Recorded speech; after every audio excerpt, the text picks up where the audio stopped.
Hello YouTubers, last night I had an opportunity to stream live with GrayHeadedGamer, a fellow Redacted team member on Not So Sober Saturday. This podcast is always light and casual, often having something to do with Star Citizen. I had a great time and I'm posting it up here in case you missed it. I hope you enjoy. Greetings. Oh, what the hell just happened? Greetings, fellow future Star Citizens. GrayHeadedGamer here. I hit my unmute Discord button and it automatically put me in my game screen.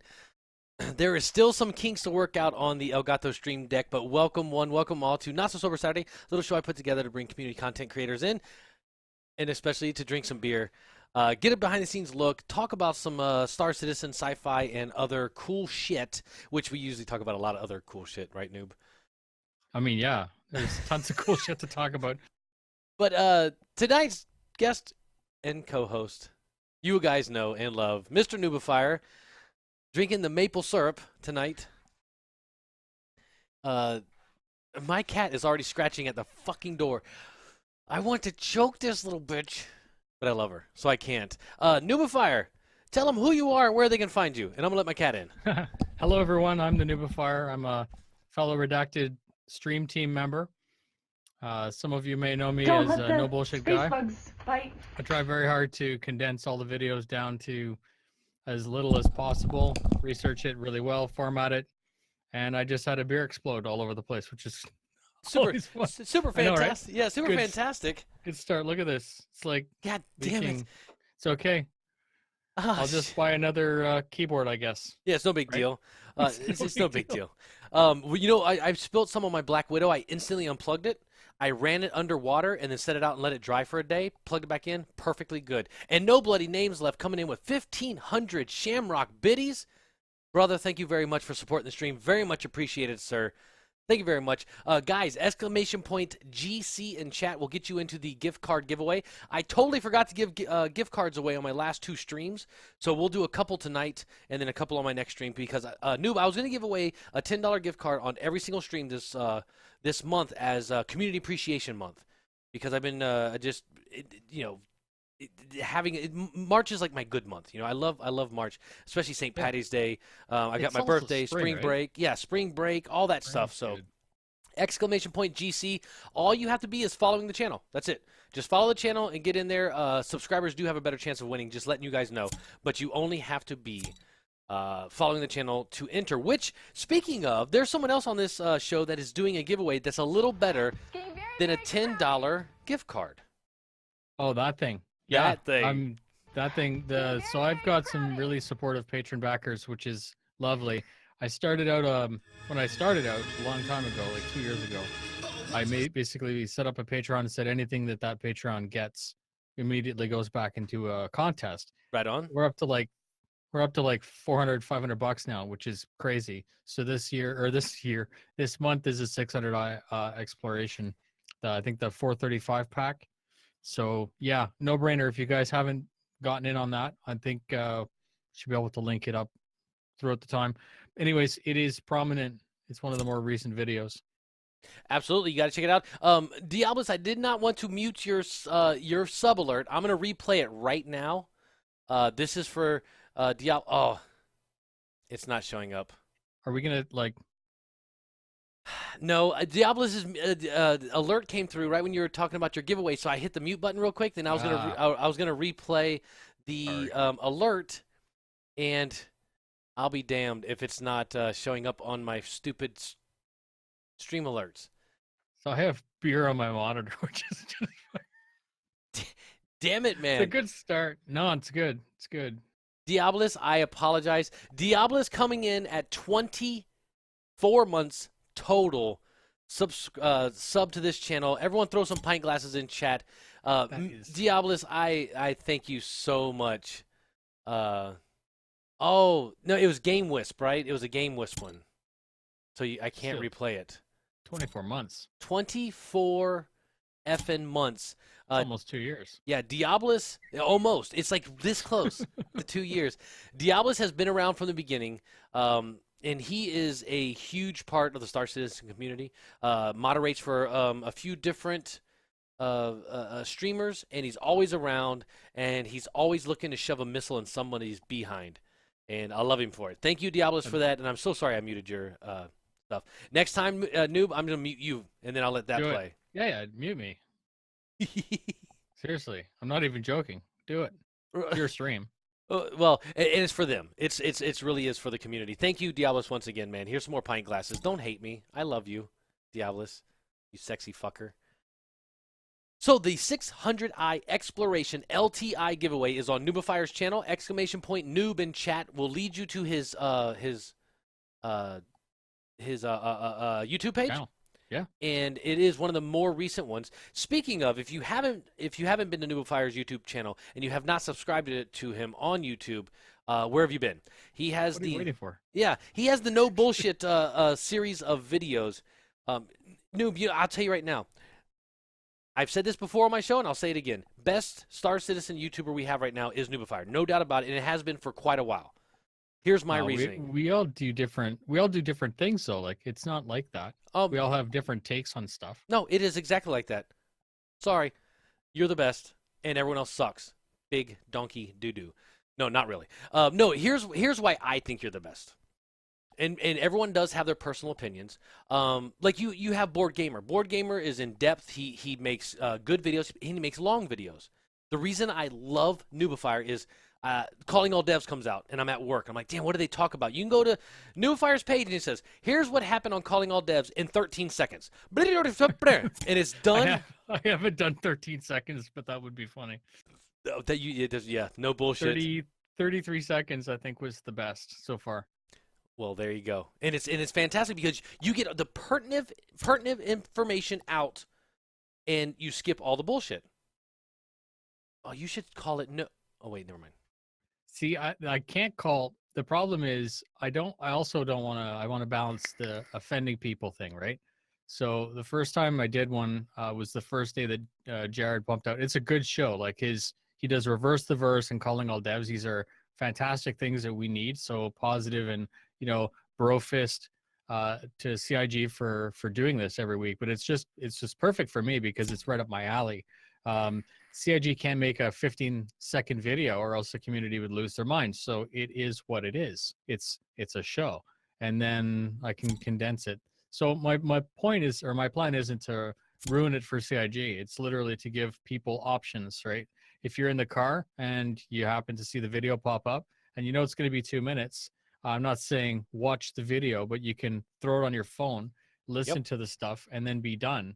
Yep. And you should still go watch the other one. Like you should still be supportive and go watch the long one because maybe there's some detail that I missed, or maybe I didn't fully flesh out the idea. Absolutely. And you would have got something out of it. So, especially if you have the time. If you have the time, absolutely. Right.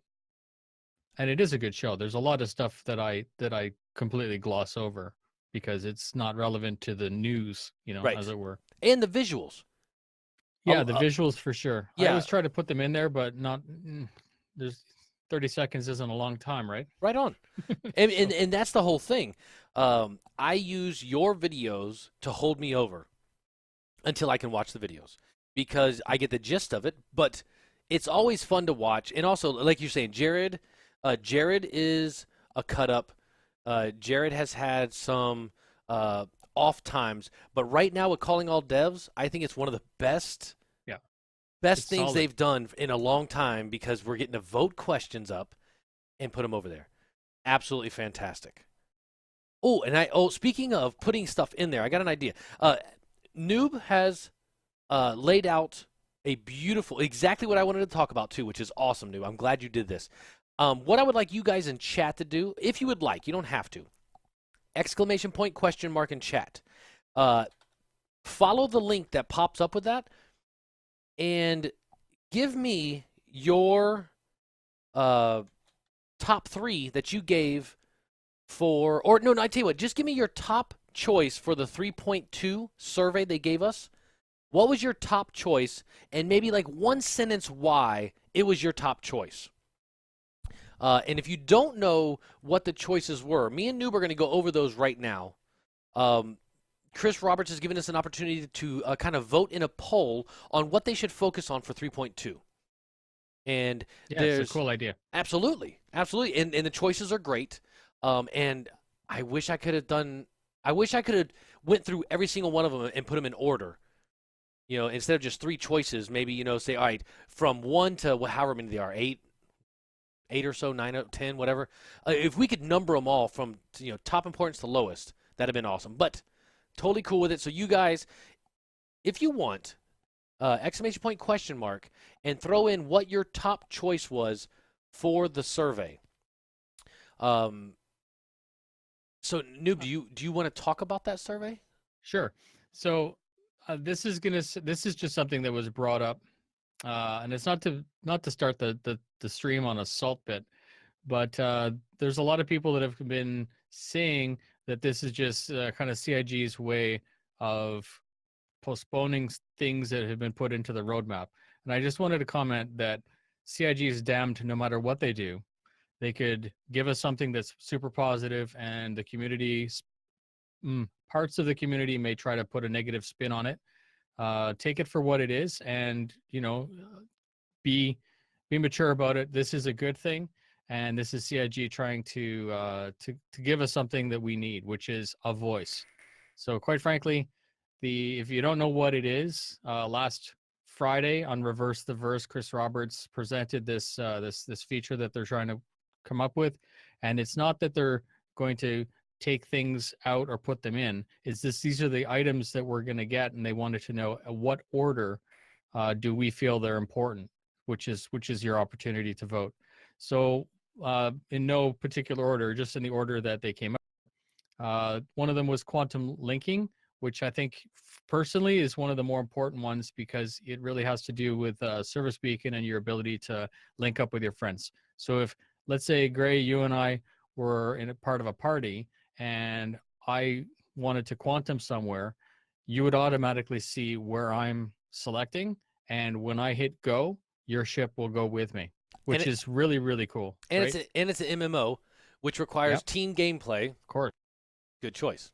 So right now, if you get interdicted, there's no way for you to actually help me, right? Like we might as well not be part of a team. Absolutely. So that's why I like the order that they've put them in is actually pretty funny, because the first one on their list is actually one that I thought of as being more important, or like really, really good for teamwork. Like you say, it's an MMO, so we need this.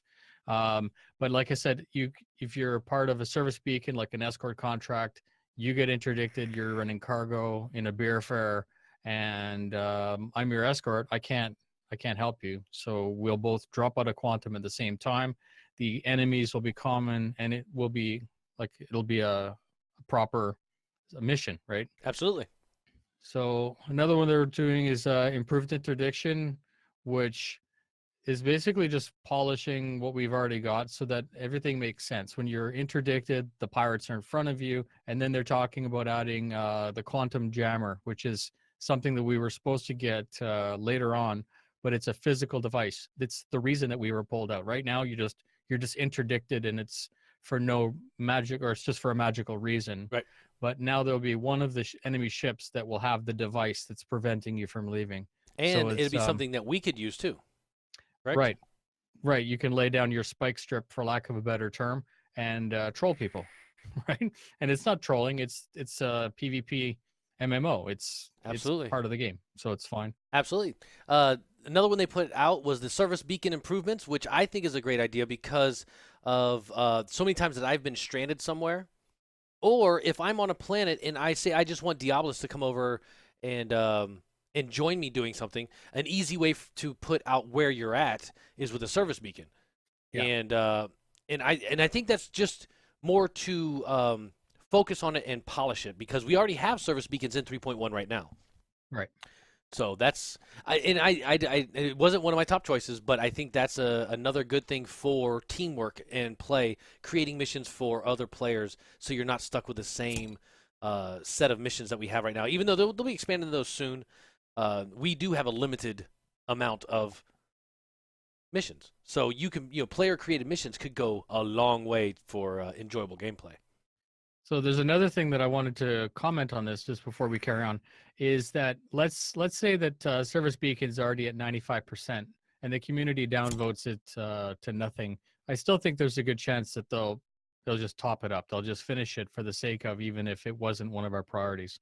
So again, what we choose isn't necessarily going to be ironclad that that's the order that they're happening. That's There's right. still a certain level of game development triage in there, but no, it's really good.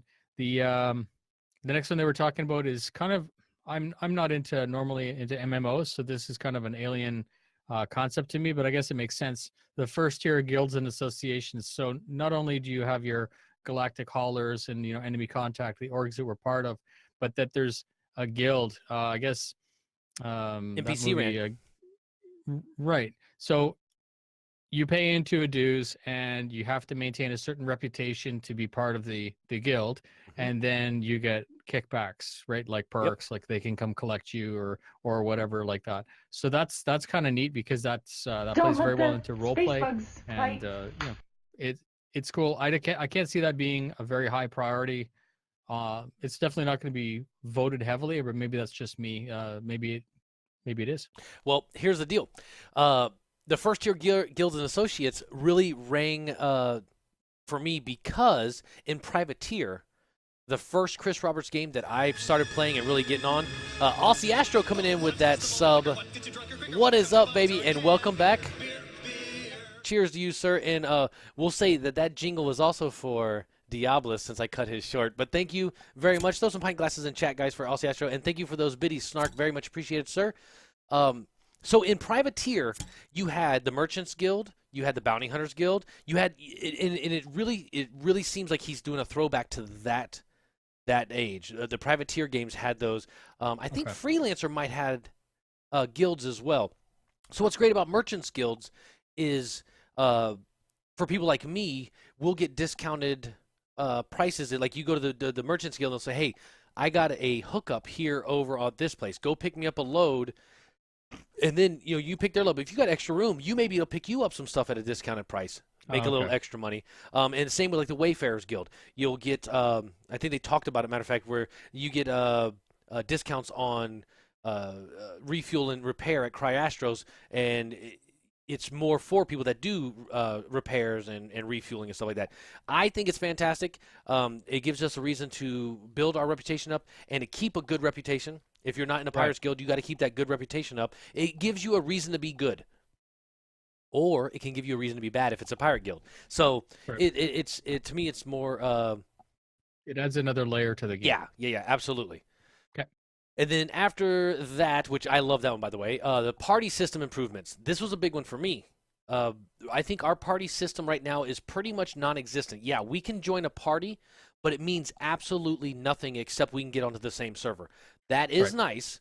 No doubt that is nice. I would like party markers in my radar and a way to find my party members. Whether Yep. I mean we're wearing these big badass computerized HUD visors on our suits.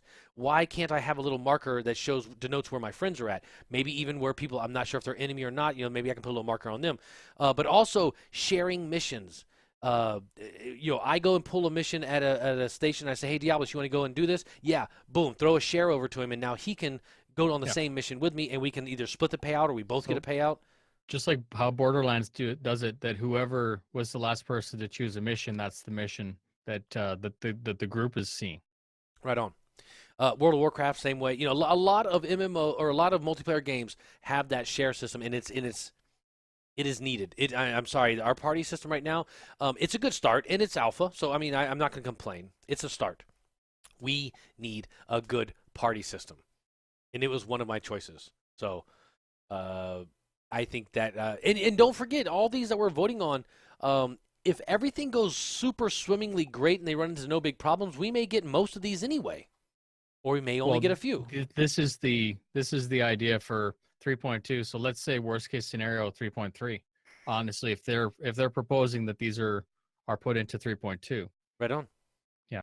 And it really depends. If they don't run into any major problems, so don't think that either that only the top 3 are going to make it. It's just what they're going to focus on. Correct? Yeah, they're triage. They're doing the order in which they work on them. Right on. Right on. Cool deal. Exclamation point GC in chat, guys, if you want to get into the gift card giveaway. It's for a $10 Star Citizen gift card. And as a matter of fact, I need to go back in. I need to It's getting very, very crowded. reset that timer and set it down for, because I'm going to do 2 of these. So I'm going to drop this. What time is it? Okay, I'm gonna drop it down to about 30 minutes, and that way we can run 2 of these giveaways tonight because I missed a couple. So next up, what we got, Noob? Team chat improvements.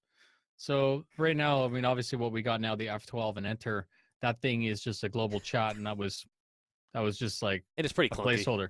Yeah. Yeah, and it doesn't have team, like you said. If you're part of a party, it'd be nice to be able to whisper to someone like without necessarily having to use Discord. So that's the plan. But I just came back from an interview and a visit with Benoit at Turbulent Montreal, and that's all they're doing is Spectrum. They're working on the store back end and the VoIP, not FOIP. FOIP is something that they're working on, but it's not part of Spectrum per se. Right on. And it was really cool. There's the community questions got answered, and I was able to kind of not necessarily guide. I wasn't trying to like make things happen for myself, but just ask the questions as a backer, as a player, what they were going to do with it. And he did talk about that voice chat is coming in very soon. So it's kind of like Discord, but initially with one channel expanding to 2, which we definitely need. So you'd end up with a push to talk 1 and a push to talk 2, and you'd be on 2 different channels, and it'd be completely open back end, and you could use it for whatever you need as an org. Absolutely. Which is really good. It's not God voice. It's not like the way TeamSpeak does it with stacked rooms. It's 2 discrete rooms, and if you push both buttons, you speak in both. Nice. So it's actually really slick that way. So that's not coming anytime really near future, but I was able to see a basic setup of it working, so it's very cool. Awesome. The Now what about like area chat? Like not actually in a chat room, but actually speaking in game and people hearing you in the area. So that's neat. So one of the points that I brought up was that if there's any type of hacking involved in the voice chat, then nobody's going to use it, right? Because you don't want to be spooked or something like that and have all your information blown away. So when I was speaking with Benoit, he described how it was going to work, and this isn't NDA or anything like that. This is already vetted through the interview video, that FOIP and the area chat that you're speaking about, plus hailing, all that is in the game itself. And then the Spectrum voice chat is going to work very much like Discord, where it's just a channel. It's a little bit immersion breaking, but the reality is it's necessary, or else no one's going to use it. So you're going to have kind of a push to talk where you can do your global speaking, which is your way to interact with people that aren't part of your org, just people that you meet on. And then again, proximity and distance, it'll represent your location better. Then the hailing system's already, we kind of have it already, where you go to Olisar and request landing, you'll see other people in that little window, and that's the future of ship hailing. So you have to be, again, proximity. You'll see the guy's name pop up, whoever the captain or pilot is. And then it's going to be a 2-way conversation, just like it's kind of fake because it's an AI for your landing, but that's pretty much how it's going to work. Nice. And you know what? I get it that a lot of people are not going to use any type of chat that other people can hear. There's a lot of people that are just totally against it. I'm not doing it. I'm going to use Discord, TeamSpeak, something. Why would you? Like that was the point. Is why would you risk it? Well, see, that's the thing. I want to risk it. I know. Well, then you can risk it. Yeah, you can go hang out in a bar and use the proximity chat. Right. And people will be able to overhear. Right, and that's the whole thing with this game is, yes, I can understand some stuff going through like Discord or Spectrum chat or something like that, especially if you're having like an org meeting, something like that. That's cool. Other than that, how cool would it be if someone could overhear everything that people are talking about and get little hints of information? If not, it's going to be a huge silent, say, meeting, people all coming around the city, totally freaking silent. And to me, having an MMO and having the level of fidelity that we're going to have, I want to use global chat as much as possible. Right. I think in global chat, I think you're going to see it. You remember Star Wars when they're in the bar looking for Han Solo to get the ride? Uh-huh. You know that environment where it's public? I think that's where the voice or FOIP, I guess, and the proximity chat is going to be really useful. If you're doing kind of boarding, like shipboarding and FPS, I can't see myself wanting to use it because every time I say anything to my org, I'm basically going to be giving away my position. So tactically, it's really horrendous, and that was the point, I guess, of what I was saying to Ben was that those two things need to be separate, or else people are just going to go seek out Discord anyways. They're not Yeah. going to use it, right? Yeah, absolutely. And you know, everyone's got their own ideas about it, and I get that. For me, I would love for everyone to have to use global, just because if you want to have a meeting with someone, you need to go pick a secure area, do it Right. on your You go find ship. a corner and you Yeah, talk. Yeah. absolutely. And even Soros had an interesting point about that is that your Glass when it Shiny. pops up, if you Must be could bad read it, guys. like if I could read what's on your Glass just because it's rendered a texture, then you would have to go to the corner and pick and choose when when you pop up your Moby, or else I might know what org you're in, what the state of your gear is, you know, how much cargo you have, how much money you have, your reputation even should be on that. So again, it's kind of neat that that these things are the types of things that we'll have to think about for playing Star Citizen, because it is supposed to be super complicated, extreme learning curve, and I'm okay with that. Absolutely. That's why I backed it. Oh, for sure, for sure. So team chat improvements would be a good idea. Our chat in game is clunky, but it is not talking about voice chat. It is talking about the in game typing chat. I can't wait for especially VoIP. The VoIP, the video over IP, I'm okay with, and I'll probably play with it. But just the voice over IP is going to be absolutely amazing. One of the other ones they brought up to for us to vote is economy and kiosks, which is just going to be adding a Mail order. kiosk. Yeah, yeah, there you go. It's like Sears and Roebuck. Yeah. For things they can't display, and also you can't put all the clothes in a shop. So they'll be able, you know, you'll have what's on the shelves plus what's on the kiosk to get things that they can't put out there and all. I'm all for a lot of shopping, but I think that's probably one mechanic that we've got good enough that we can deal with until later, except for ships. I would love for them to put in, if nothing else, basic ships to let you buy in-game with in-game money for now. Yep. But yeah. So I think that's 3.3 that they're talking about doing AUEC for ships. Hopefully, yeah. Yeah. The cool thing is that it sounds like they're going to try to make it, you know, just like you go by cargo. If you go by barrel, you go up to the thing and you say how many you want. You can actually see a little icon. It sounds like that's how this is going to behave. That it's not going to be a physical magazine, and it's not going to be complicated. You're still going to go to a terminal and you're going to go like, I guess how the new terminals at McDonald's work. You know, you say, what do you want? Burger. And then it's like, what type of burger? And it just tunnels down until you can, you know, the GUI is done up properly so you can find stuff quickly. Yeah. And that's, again, it's exciting. We need it because, like you say, you go into Dumpster Depot, that's a used parts place. It's not supposed to be brand new weapons and stuff like that. So it wouldn't make sense for a brand new gun to be sitting in Dumpsters Depot.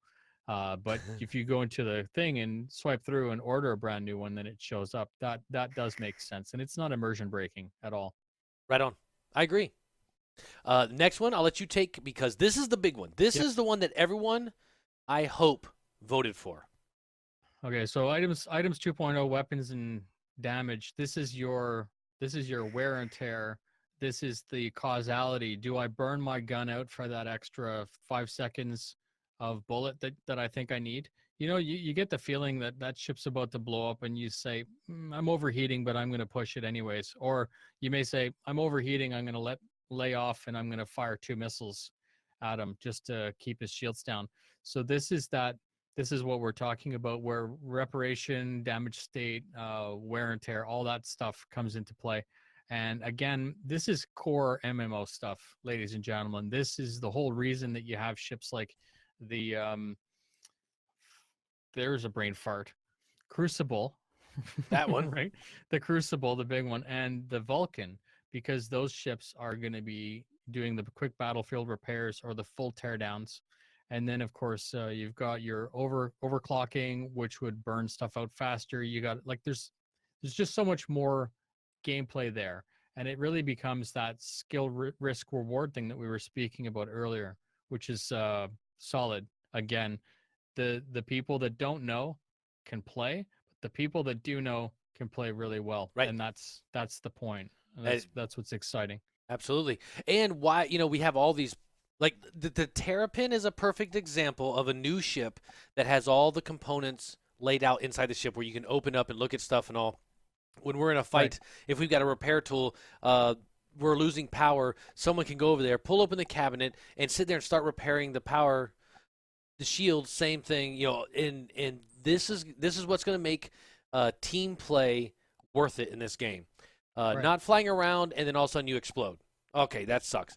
No, you need to be able to haul ass around behind an asteroid while your friend is fixing your shields and you're letting your weapons cool and you're keeping out of the line of fire and you're flying back through and you're swapping up, you're overclocking things to get your shields up at higher because you're fighting a damn hammerhead or something. And that, I mean, until then, we're just playing basically Wing Commander high fidelity Right. version. So the last one that they talked about is another one that I picked, and I believe this might be one on Diablo's list as well, and that is the NPC FPS combat. A lot of people don't think that's like needed right now, and I would have to 110% disagree. Think of outposts and derelicts right now on planets. How amazing it would be to do these missions if you had enemy NPCs protecting the goods, and you had to shoot through them and get to what you're getting to and get back out. Also, Yeah. don't forget freaking Squadron 42. The more they So work on it here, the more it gets Yeah. done there. So that was another. That was another. It wasn't specifically brought up, but just a reminder that they were speaking about putting Squadron 42 roadmap out, which is, I think it's great.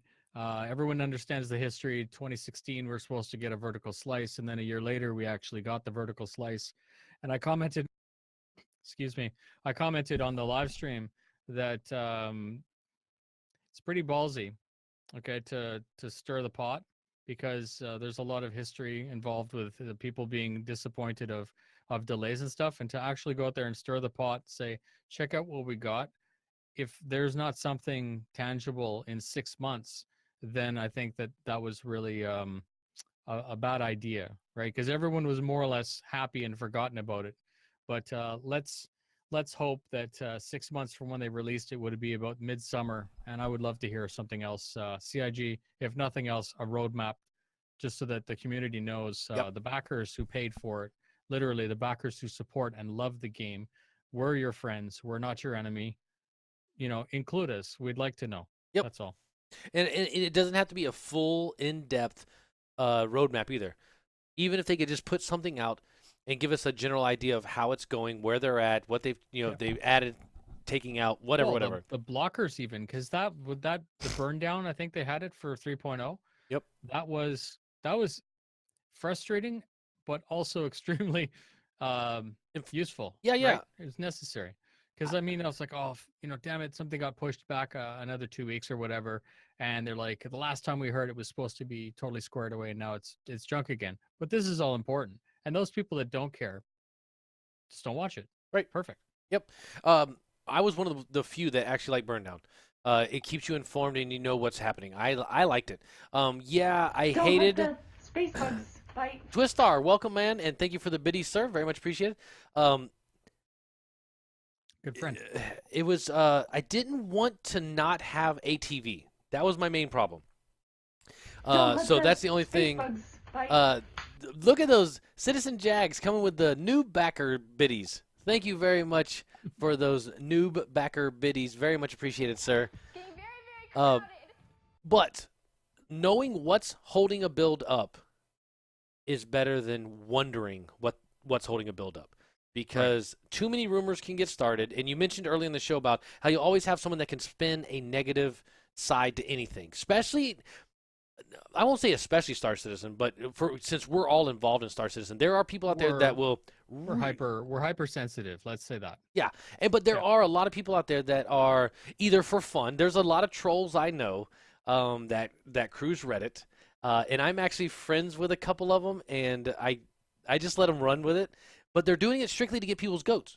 That's just how it is, and it's hilarious because you have the real trolls that are just assholes, and they want to see Star Citizen burn. But then you have white knights that see no wrong in the game. And to me, they're both just as bad. I can't stand either one. You have to have a little bit of both. You got to realize that this game is not absolutely 100% guaranteed to be the most amazing space game that's ever came out. It's not guaranteed to ever come out. I believe it will, of course, but it's not guaranteed. And you also have to not think that there's nothing going wrong or that CIG hasn't done shit really fucked up sometimes, because they have. But hey, they're a new company. They try things, they don't work, they move on, and then they try some stuff, and it's amazing. They move on. So, it's one of those things where I like to stay right in the middle, sort of. Actually, I'm a little high of center. I'm a little more of a fan and than I should be sometimes, but I try to keep an open mind. And anybody can spin something negatively unless you have more information. Information is the key. You give them information, and it's harder to spin negative falsehoods if you've got a little information. So when they're silent, it's the worst. And you'd like to think that the demos and everything kind of, cover up all that. Not necessarily cover up, but pretty much demonstrate where the game is.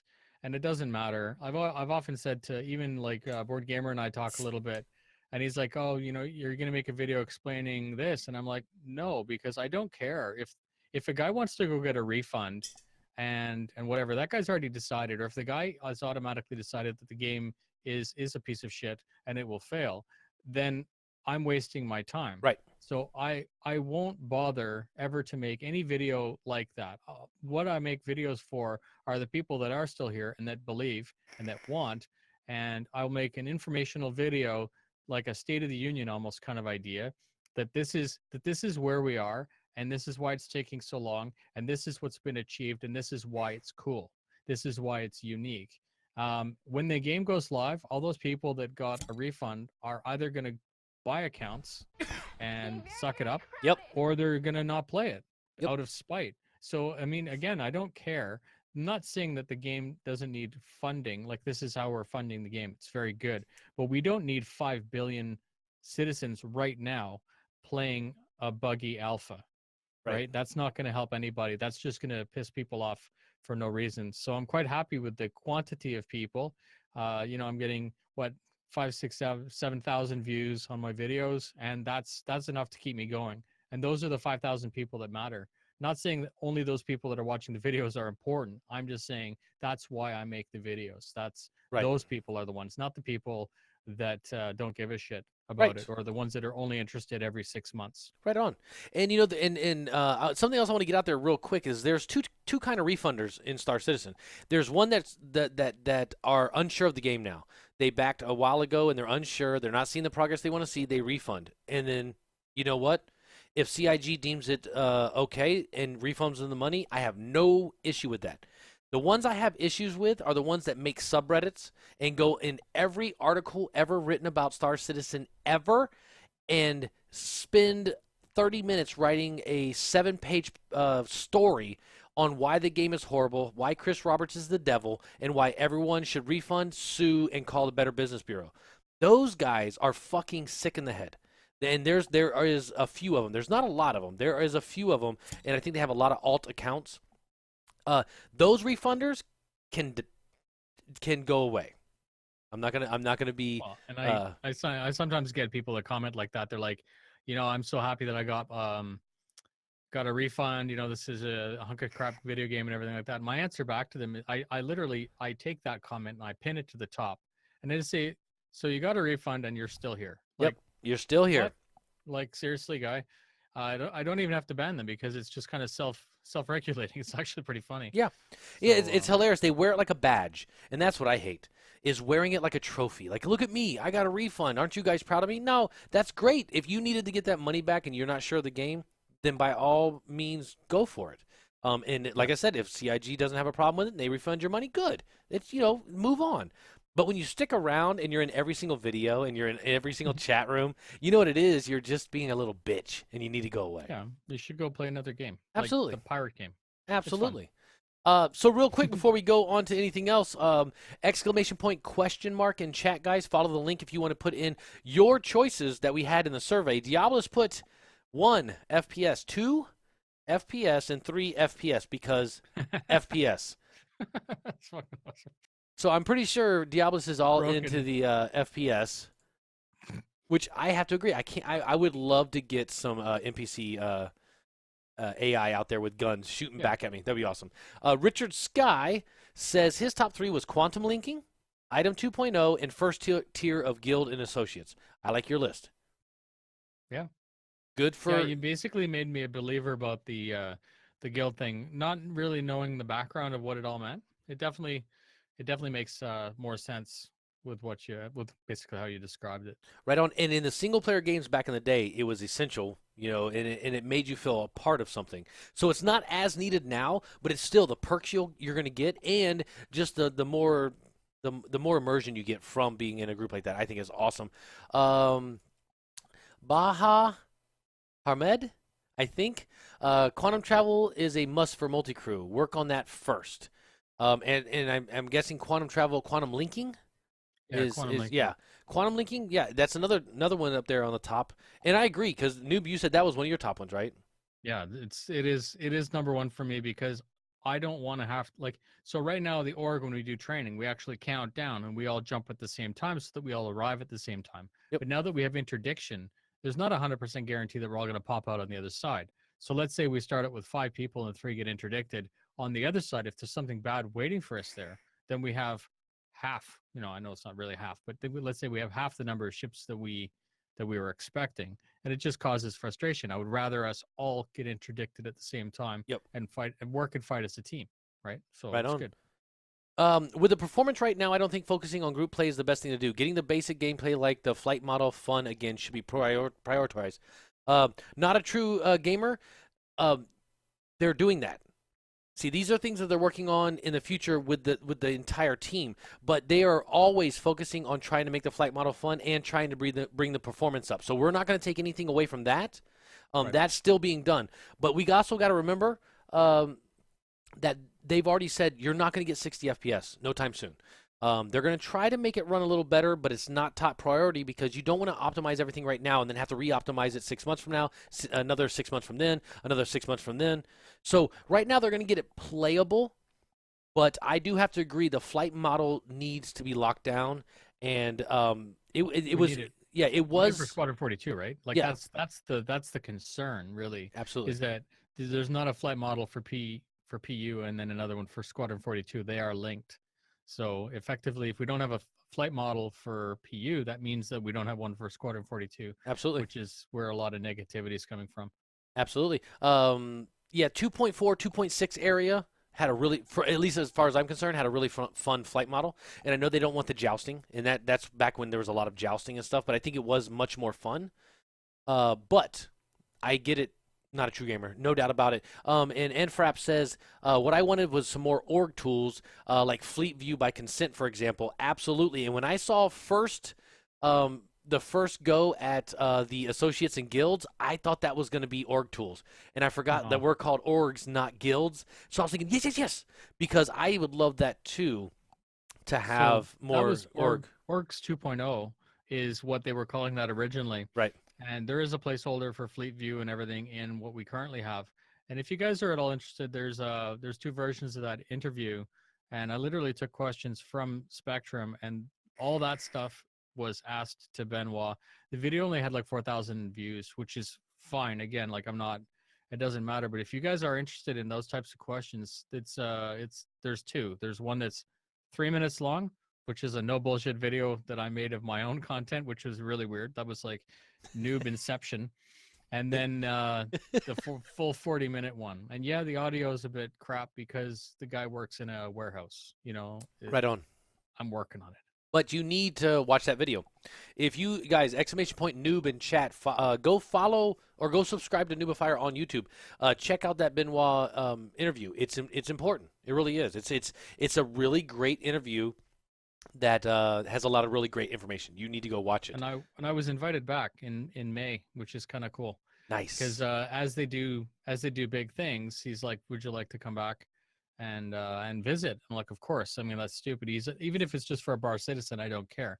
However, if I get an opportunity to sit down and ask more questions and again see where things are, then hell yes. I live an hour and a half from Montreal. So it's not a big deal. Right on. Next question the next thing we got in the questions over here is first off is from Tespado. Tespado is one of my old Star Citizen friends. We used to race and all kind of stuff. So first off, what's up, Tespato? How the hell are you? And he's saying, hey, boss, what do you think? Do you think? Well, I'll summarize. Do you think that CIG kind of missed out an opportunity on the Terrapin to make it a little cargo, blockade runner, maybe smuggling ship? Having the option to remove the scanning seat or even have a modified version to strip out the sensor array and to put in a little mag plates for cargo. If you think of it as real life, nothing stopped people from taking a plasma cutter and Frankensteining the shit out of anything. Absolutely. And I hate the fact that the Terrapin has zero cargo. I hate that But it fact. has one of the best sensors in the verse. Right. So that's the balance, right? You have now let's not put a dollar sign on it, but I'm going to anyways.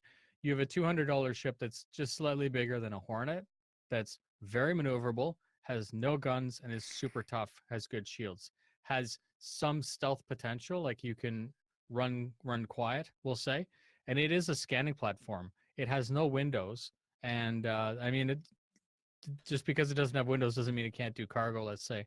Right But on. the conscientious decision with that ship, we have 155 different ships, is that is your scanner ship. And if you don't want it to be a scanner ship, then go buy a hull something else. Like technically the ship you're describing is the Freelancer, if you were to distill it down to that. If you only throw, say, 30 cargo units in it, it is nowhere near anything like the Cutlass or Freelancer. Here's my point. You have to go out and buy a Ferrari or a Lamborghini to get absolutely no room in the boot. If you go and get any other vehicle in the world, you're going to have a trunk, a hatchback, some type of storage. Whether you're picking up, say, a new monitor for your computer, you throw it in the trunk. Yeah. Some groceries, you throw it in the trunk. To me, the fucking Hornet has a cargo capacity. One. It has one. I know, but even the Vulcan has only 15, right? The Vulcan is a significant ship, but don't forget its cargo is not meant to run cargo. Right, right. It's spares, right? Right. So what if you're out flying in your Terrapin and it's got a long range, lots of sensors, you're out, and you run across a derelict and it has And you call your point, org. 0.5 SCUs of a valuable ore, and you want to set it in your ship. Call your org. It's a scanning ship. It's designed to find that stuff for other people. That's why you're there. I'm not being a dick, and I'm not purposely just doing devil's advocate. I'm a firm believer that ships, it's like, know your role. If you're in a Terrapin, then you're out to do one thing. You're out to find stuff and sneak and peek and do science and reconnaissance. You're not there to do cargo. That's what the Cutlass is for. The Cutlass is your jack of all trades. It's not particularly strong. It has okay weapons and it has some cargo. You know, it's good for basic troop transportation and running about and just misbehaving, right? Right. But the Terrapin, like I said, it shouldn't. I don't think it should have cargo. It's like the Redeemer had 4 SCU of cargo in its original thing, and I'm like, why? You know, spares maybe, but no one's going to run cargo in a Redeemer. Yeah, for but example. and you keep going back to run cargo, and Yeah. I get that Terrapin is not a cargo hauler. A lot of ships are not cargo haulers. My main thing is a trunk. And it's simply for if it, say, you know, just want to take anything, like you're saying, even spares or something like that. To me, it just seems like every ship should have room to put a box, whether it be not for cargo hauling, but for your spare goods. Not make it The a mission cargo of hauler. opportunity. Yeah, but I get it that they don't want to make anything the best at everything. Totally get that. But to me, it just seems like every ship, or almost every ship, should at least be able to have one Yeah, SCU. even the Dragonfly. Right on. Yeah. So I'll meet you halfway. I'll agree with you, but just to say that we have got to rip the chair out and turn it into a cargo hauler. That's the one that doesn't really make any sense, because ultimately, if we did have that Terrapin, if you're part of an org, and you should be in a PvP MMO, right? Right, no doubt. You should be playing with friends. There's no me, myself, and Irene in an Idris just driving around. Right on. You should have a Cutlass with you. You should have a fighter with you. You should have a hot plate with you. No You doubt. should have a constellation. So again, kind of everyone has their role, and I truly think that if you want to play the Cutlass, and go get a Cutlass and let someone else fly the Terrapin. True. And you know what? Talong just made a good point. It just means it doesn't have mag plates.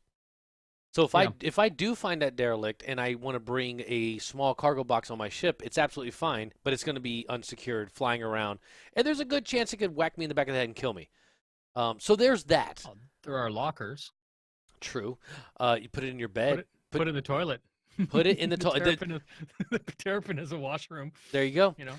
So yeah, but as far as modifying it, and I get it, in Tispado, the only reason I feel you and I want, because we're cargo haulers at heart, and then but there again, like Noob was saying, you can't have a ship that has everything, and it is a dedicated scanning ship. But as Talung says, throw it in the back and pray for the best.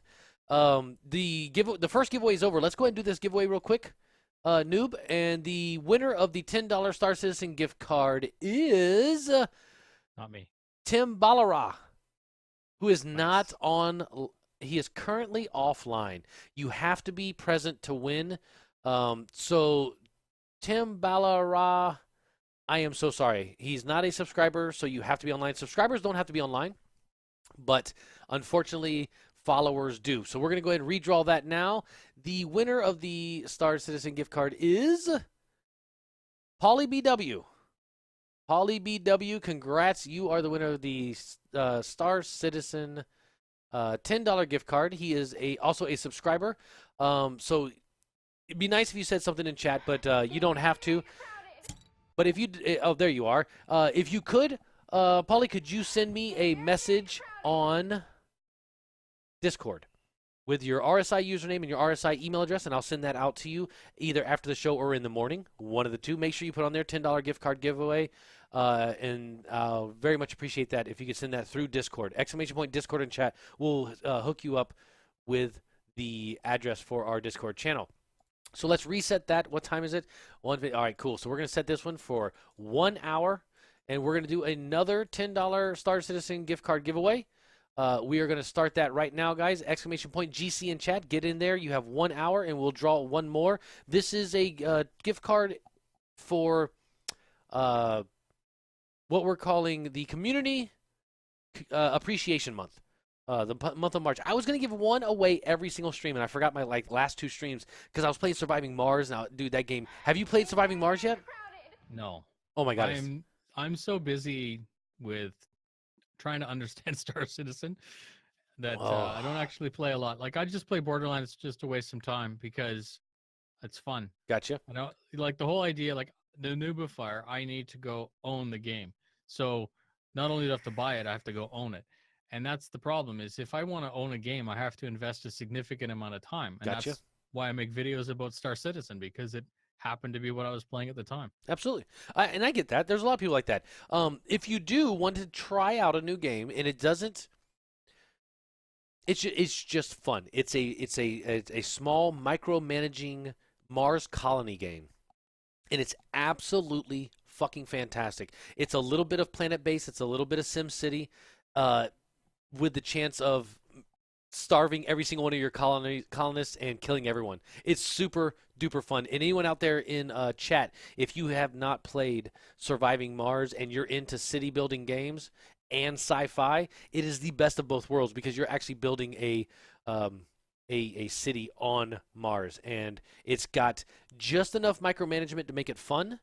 But it's not overwhelming like some of the city builders, like, you have to deal with politics and sewage and all of that. Super fun. On Mars. On Mars. So Space poo. Yes, and yeah, you don't want zero-G poop. I'm telling you right now. CGF Master in the questions asks, do you think the 38% markup war bond versus credit pricing on the Cyclone is tasteful? It's the highest markup I've seen, and fear the more fun ships to pledge for will get a price premium. And he linked a spreadsheet. I do know they marked it up. And matter of fact, you are going to talk about that now, Noob. And then we'll get to that question. That was kind of the next order of business. So Yes. I'll probably answer that question in this. So how I preface this is the ship price adjustment. If you don't know, the CIG just released a bunch of ships that are normally not on sale. Because of 3.1 coming out. So we got Reclaimer, Cyclone, Terrapin, Prospector's in there. Prospector's always on sale now, but Constellation Aquila went up, Reclaimer went up, and all this we knew was coming. They told us well in advance. It still stings a bit because you're like, there was no formal announcement like in 1 week this will happen. So people may be a little bit salty about that. Ultimately, what they've tried to do damage control is offer you the original price if you bought with cash for a short period of time. I think it's like 2 weeks. And then the ships go, those ships that aren't normally on sale go away. And then the new price is significant in some case. Constellation Aquila is $310 now instead of $275, which again stings a little bit. But if you already have a Constellation Aquila, yay, your ship just became worth more as far as an upgrade is concerned. So if you really wanted to buy that Reclaimer, your old Aquila is worth more to start out with. Yep. It gets you a little bit closer. So again, it's double-edged, and people, like I said, people have no trouble bitching about stuff, and it's perfectly fine. Do it. Just do it tastefully and kind of look at both sides of it. Yep. So right now we're looking to answer the original question. Is it went up to what was it, 10% or something like that? It was from 50 to 55. It's not even that. Correct me if I'm wrong, but I thought that the Cyclone War Bond was $50 and the actual full price is only 55. Yes, that's not a 35% increase. No. Or That's 38%. like nothing. That's $5. That's a cheeseburger. So again, I'm not making light of the pledge, the way that works and everything. But ultimately, the original backers, the people that bought it first and have it still, should be the ones that benefit from a price improvement, right? They should get something for their early pledge. Now, I think that it's an interesting idea of trying to not announce, but still letting people. It seems a little shady, but ultimately, like I said, I'm not the white knight. I don't think that CIG can do no wrong, but I do think that they're trying their very best to make things damage less, right? Not Star Kid and that contest thing, but yeah, 350 to 400 for a Carrack. We already knew that one, but Reclaimer 350 to 400. You knew that was coming. That ship is crazy. It's the biggest ship we got right now, and it's still a really, really good. It's going to be the best cargo runner. It's going to be better than the Starfarer come 3.1 when it actually matters, when AUEC is actually a thing. So no warning. Do we care? Does Warbond make up for the no warning? I would actually like to find out from chat if you're interested to post up what you think about that. Do you think it was shady? Do you think it was dirty, or do you just think that this is business? Right. And I want to give my opinion on this. First off, what's up, Mr. Twerky? How the hell are you? And Red, I see you coming in here. Yeah, he said, "Sup, nerds." What's up, Twerky? So here's my deal. Prices always go up. Get over it. It's what happens. Offering it at War Bond at the original price first and then moving it up, I think is just their way of saying, look, we're moving the prices up, but if you want it, get it now for the same price. If not, don't complain when the prices are higher and you want it later, because this is still the way they make their money, period. Star Citizen makes their money off of selling ships and game packages, and it's a business, and it's a business decision as far as I'm concerned. Do I think it's shady? No. Do I care? Hell no. Everyone already knows that ship prices are going to go up. And here is the main point. If you think it's too expensive, don't buy the fucker. Easy. Once the game is out and further on in development, you're going to be able to buy it in-game with in-game money anyway. So if you feel uncomfortable buying anything in this game, please don't do it. Don't think you have to buy anything. The main deal is spend the money you have to spare. Don't go overboard. And that's what's got a lot of people in trouble is they're like, oh, I got to have this ship. And they spend $350 and then they have buyer's remorse 6 months later going, why the fuck did I just spend $350 or on they don't have a graphics card. Yeah. It's That's like my favorite one. It's like, don't do it. If you can afford it and you want to support this game, do it. By golly, do it. I don't even want to say how much I got into this game. I don't even want to say. And it's only because every once in a while you get a little extra money here and there, whether it be a bonus or income tax or whatever. But if you don't have the money, don't do it. Okay, not everyone can be a Clifford, aka Miku. All right, you might just be a $45 package guy, and that's absolutely fine. Thank you for your support. Buy everything else in game. And there's really no, and what I think is funny, Noob, is there's really no discussion about this. You know, people say that's too damn expensive. Cool, don't buy it. But as far as they're concerned, they're putting the price up because now the ship is done, and they're offering that cheaper price as a concept sell. Now it's in the game, so it's a little more expensive, but you don't have to buy it. Please don't. You never had to buy it to begin with, and Right. that's my favorite part. Is there's guys that get in, they call me a shill, and then that's it's just because Twerk's here. But Shill is in.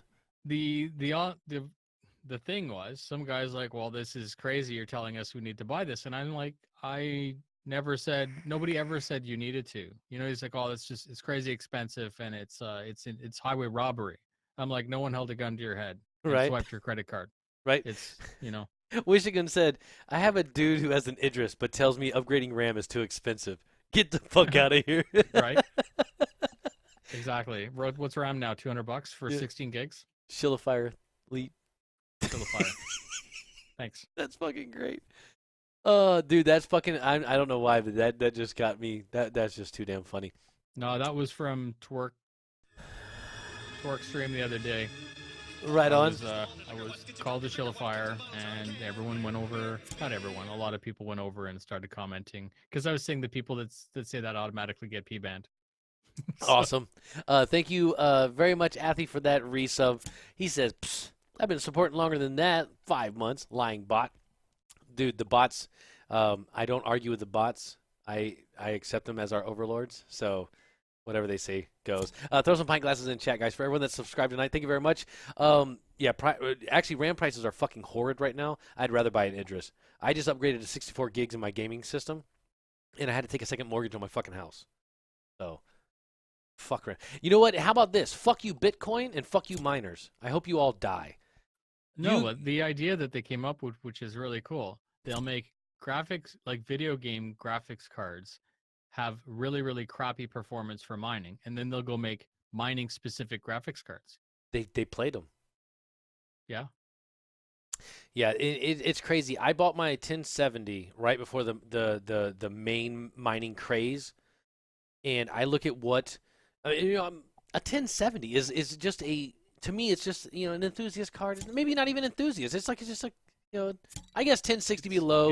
1070. 1070 is a good card. That's not like a mid-entry level card. That's a fast card. Well, we'll say 1060 entry, 1070 enthusiast, 1080. That's the high end. Now the prices has a damn 1060 as a high end card. Basically, as far as price goes, it's Let's ridiculous. Go sell a kidney and don't think about it. That's true. Fuck it. I don't need two anyway. Stupid kidneys. Exclamation point question or exclamation point question mark in chat if you want to get a question in for us. We have one in chat right now. A question for me and NOOBIFIER. Let's say I want to buy a 1K Idris P. Do I buy it from anyone willing to sell it for me? 2, wait till the anniversary sale in November. Wait till ship is in game and hope they do have some kind of war bond sell where I get more bang for my buck. Kamikaze. With an Idris, you're not going to get any kind of discount at all. No, it's account bound anyways because it's over $1,000. Yeah, and if you get it, if you are going to think about getting that gray market, please think again. That is a dangerous, dangerous gray market buy. So your best bet is wait for them to have a sell at CIG and get it if you want it legitly, or even better, wait till the game releases and buy it with in-game money, because that's a scary buy. Or steal it from someone. Yeah, or steal it, which would be really, really fun, actually. Awesome. Make a video of it. Right on. Yeah, so for my point on that is definitely no, don't do that. If you know someone in your org who has one, that's fine. But like I said, those ships over $1,000, they're locked to an actual email account. They can't be gifted. So what that person would need to do is they would need to clear out their account and then give you the keys to their Gotcha. your account. And Diablos just said the same thing in chat, Yeah. that's not a gray market, that's a black market buy. You got to, Yeah. and you are not allowed to buy someone's account. That is No. against the TOS, and that will get you booted out of Star Citizen. Do Right, not so buy be that from careful. someone. Yeah. And that's why the 890 jump is $890, not $1,000, because as soon as you cross that threshold of $1,000, those 3 ships, the 2 Idrises and the Javelin, are account bound. Right on. So I have heard of people contacting customer support, pleading their case. Like I said, those guys work really hard to make things work for us.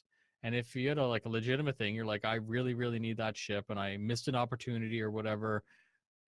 What do you got to lose? If you got the cheddar, if you got the money in your account, then ask. What are they gonna do? Say no?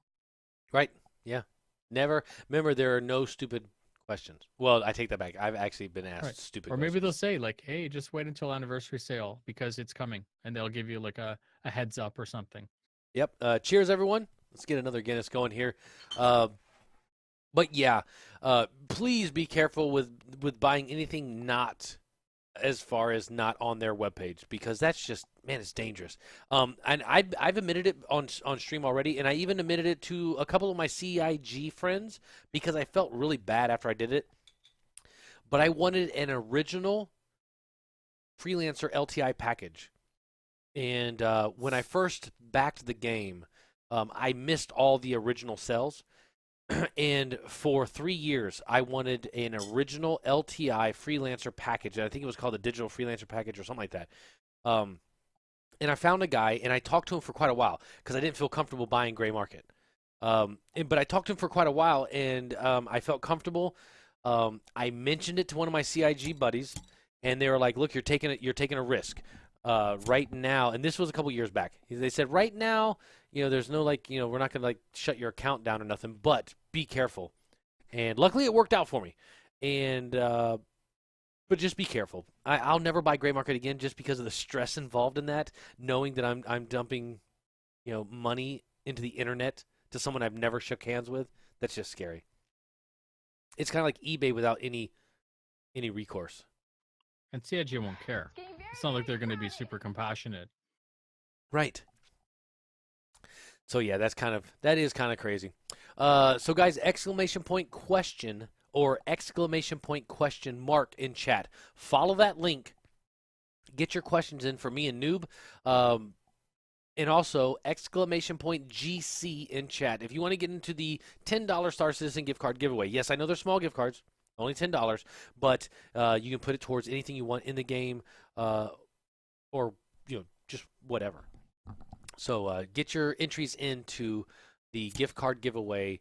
All you have to be is following the channel and present to win. You have to be here to win. Or you can subscribe to the channel and you don't have to be here to win. But you do not have to subscribe to the channel. You just got to hang out and you can win.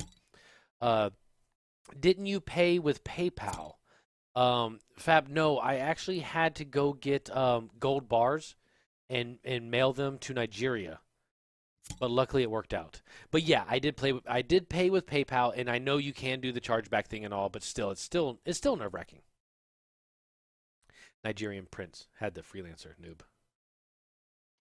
I mean, I got someone tried to scam me. I was selling winter tires, and some guy in Nigeria, oddly enough, It's always Nigeria, dude. sent me this thing. It was some kind of shady thing where he was going to send a check for 500, and I needed to send 300 back, and he wanted to pay the shipping. And then I'm like, what the fuck does a guy in Nigeria need winter tires for? Dude, Right? the winters in Nigeria are pretty rough. I heard it got down to 106 one time. What does that even mean? I don't know. What? Celsius. Oh yeah, what is that Celsius? That's still hot. 71. Yeah, I don't even know. Okay, it's funny. See, I wreck jokes. I'm sorry. Dude, Celsius kills me because I'll tell everyone, man, it's like 40, 46 here today. I'm freezing. Yeah. And they're like, hold on. And you'll hear them tapping on the computer. They're like, Yeah, oh, that that's is not cold. Yeah, minus 1,000. Ay. So, We can talk about the reclaimer if you want. fuck that ship. That ship's dumb. Did you take it in free flight and do all kinds of nasty things in it? Acrobatics, yes. I like the fact that even though it's faked, you really, really need to switch to landing mode or else it falls out of the sky. That That your VTOL engines have to be aimed down, which is good. Yep. I think it's important that those ships like the Terrapin that the engines can rotate. That's a thing. That's definitely an advantage to have that ship. Again, not one ship will do everything really well. We know that the Connie's got the fans in it. Maybe they're not in yet, but that's part of the plan. And so things like the Javelin, if that thing is expected to loiter for 10 minutes in the sky, there better be a fuel penalty because that's a floating ship or a floating city, right? Yeah. So it's no good. doubt. Now I have to say one thing. When I walked out onto that pad the first time, that gave me the tinglies in my belly. It's That's gigantic. Yeah, that. And what's funny is it's not even. I mean, it is a big ship. I mean, as far as what we have in game right now, it's a big ship, but it's not Yeah. a big ship. It's no Orion. Yeah. The Genesis Starliner is comparable in size, if not bigger physically, like with the wingspan and everything. Right. And again, we haven't heard anything about that. Nobody's excited about that. But I promise you, when that ship comes out, it's going to be like, wow, this makes the Reclaimer look super tiny. You know, like Yep. And that's one of the ships that I had the hardest time not buying. I know the Starliner thing is not like everyone's cup of tea, but when they show the different versions of it and the different setups on the inside, if they are still going to do all those different variants of the Starliner, it's going to be an amazing ship. It's going to be a good ship. Yep. So yeah, when I walked out, that was absolutely mind-boggling. The first thing I did is I went into third person and I walked over to one of the landing gears. And I was standing beside it, and I was like, oh, my God, look how big this ship is. And then I realized I was standing by the small one. Yeah. So I went around to the big one, and I'm like, fuck. Unbelievable. We couldn't get it off the landing pad, so I went into free flight. And I I think most people did that. Right on. And I just did a tour of the inside. And it's very intuitive. It's, like with the Starfarer, I got lost. And I got lost a lot in the Starfarer for some reason. The Reclaimer, twice the size it looks like, and it's so intuitive. It's laid out so nice. I love it. Very Nostromo feeling. I'm waiting for a fucking face hugger to jump out and suck on my face. Do you think what's your take on? Okay, so I love the atmosphere in that ship, but do you think you should have an option to buy it all scuzzy, and do you think you should be able to buy a new one? You know the Starfarer looks new. Yeah. Oh God. I don't know about you, but I don't. In space, if I was a captain on the ship and I walked into the bathroom like that, the It's guys would be horrible. doing laps. Dude, it's Yeah, horrible. that would be scrubbed, right? Like no one lives like that. It in is space. so scummy. Yeah, It is like the it's most. good. It's good atmosphere, but it's really Right. gross. I think that it should be that way after you have it a few months, and then you have to take it somewhere to get cleaned. That would be cool. But yeah, when you buy a ship, it should be clean. Yeah, it does process metal. Yes, it does throw dust everywhere. Yeah, but guess what? When you buy it, it should not have had anything going through it yet. John Deere comes brand new, and then after 2 weeks, it looks like a haggard mess. Toilet paper confirmed 1,000 years from now. Yes, and also I love the fact that they didn't do over or under. They left it just a roll. So that erased a whole bunch of controversy right there.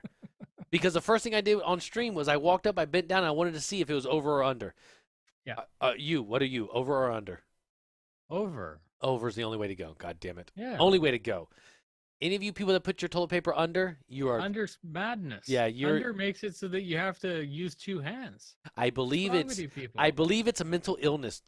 When you purposely put it under, I believe that has something to do with mental illness. You go over to people's houses that you don't like. You poop, swap it. You flip their you flip their oil over, then you leave. Right? Yep. Swap it before you leave, just to have people going, "What the fuck?" But yes, the Reclaimer is absolutely a stunning fucking ship. Do you think the Cyclone's too quick? Nope. I think that Cyclone is No. absolutely fucking a blast. It's called a Cyclone. It should be stupid. Yep. Citizen Jags says, then I'm mental. No, you're not. Please, Jags, don't tell me you're an under guy. Permaban. I'm just saying. Diabolus, ban Citizen Jags for me. Thank you very much. For toilet paper. Yeah, no, reason. yeah, Hashtag toilet paper. yeah, no unders here, buddy. No unders here. Uh, the Terrapin. I think the Terrapin is gorgeous. I love the gold band. I know this is petty as fuck.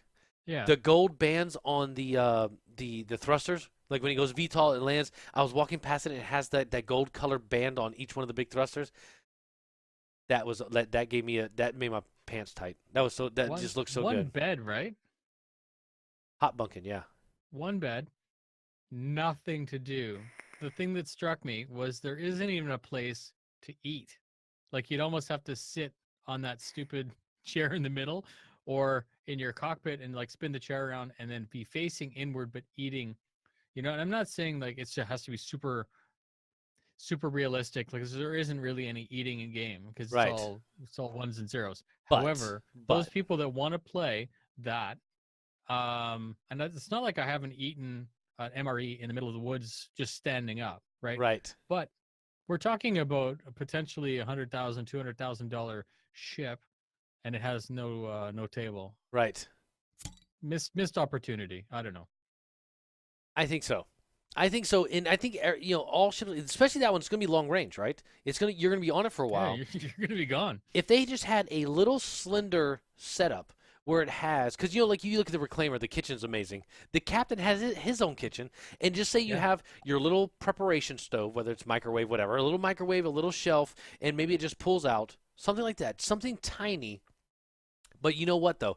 They actually have all the components and all stuffed in there, so I'll cut them some slack because there is a lot of usable stuff in that ship. Oh yeah, there's a lot going on. Yeah. That's again, it's now here's a question for you. That chair, unless it has some kind of holographic display that sits around it, there's no reason for it to be able to spin 360. No doubt. Does that make you agree? 100%. I got it, and I on stream did that, spun around a little bit, and I was like, "What the fuck is happening now? What am I doing here?" What is? Oh, that'd be awesome if they did a 360 holographic.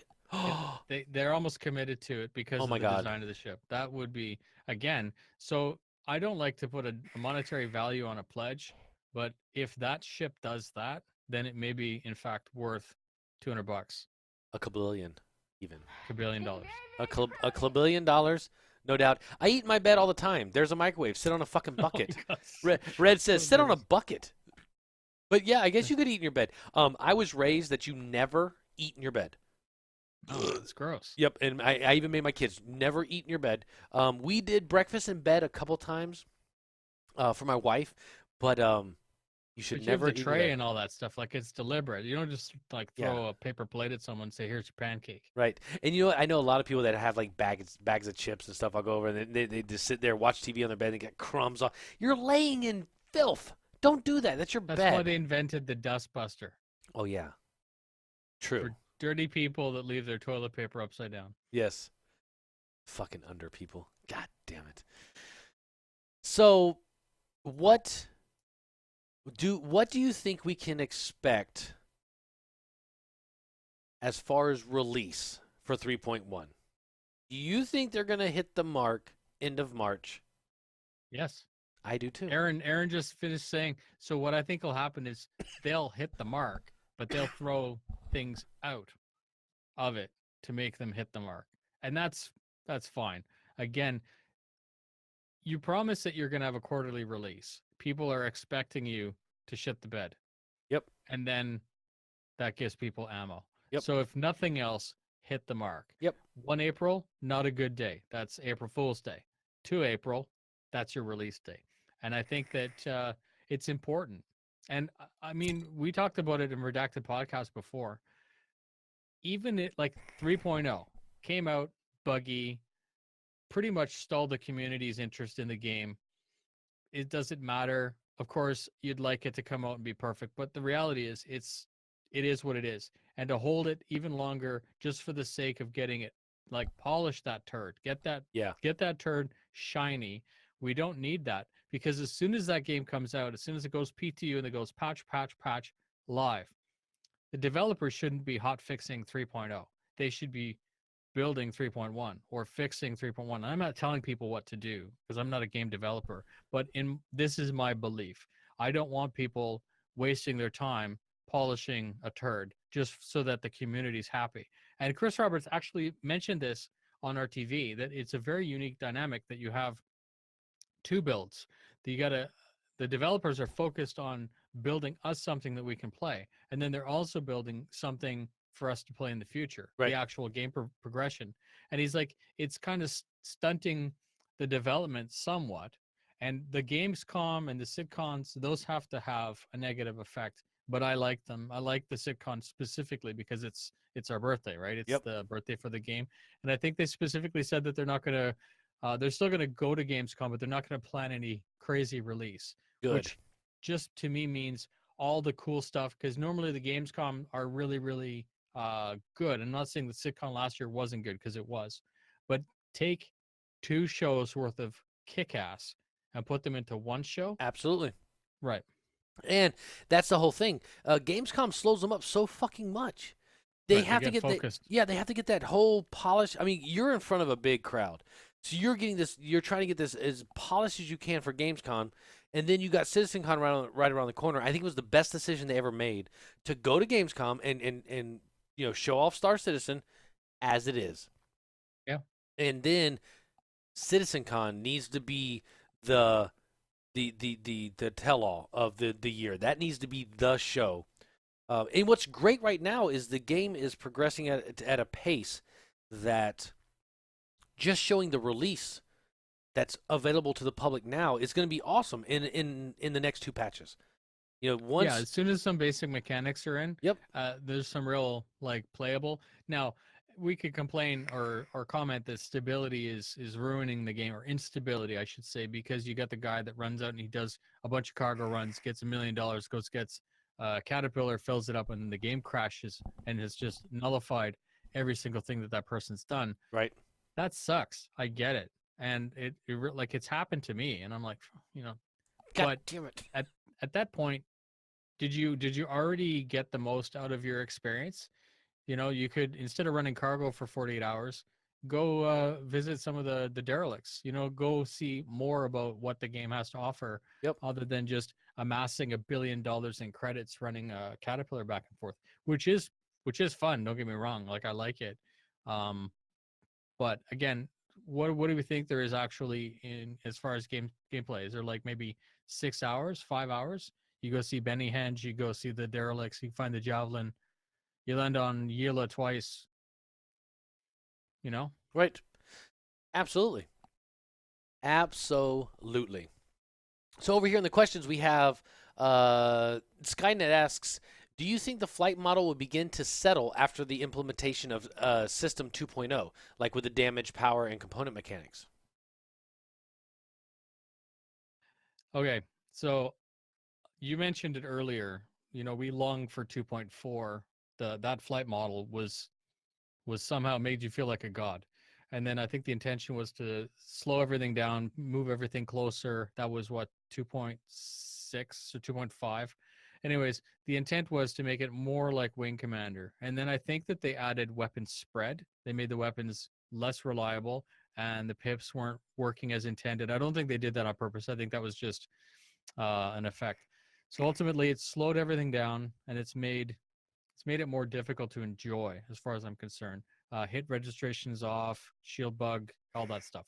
So all that back end, it is very important that we have a fun arena commander experience, because there's a lot of players that do nothing but train and fly in arena commander.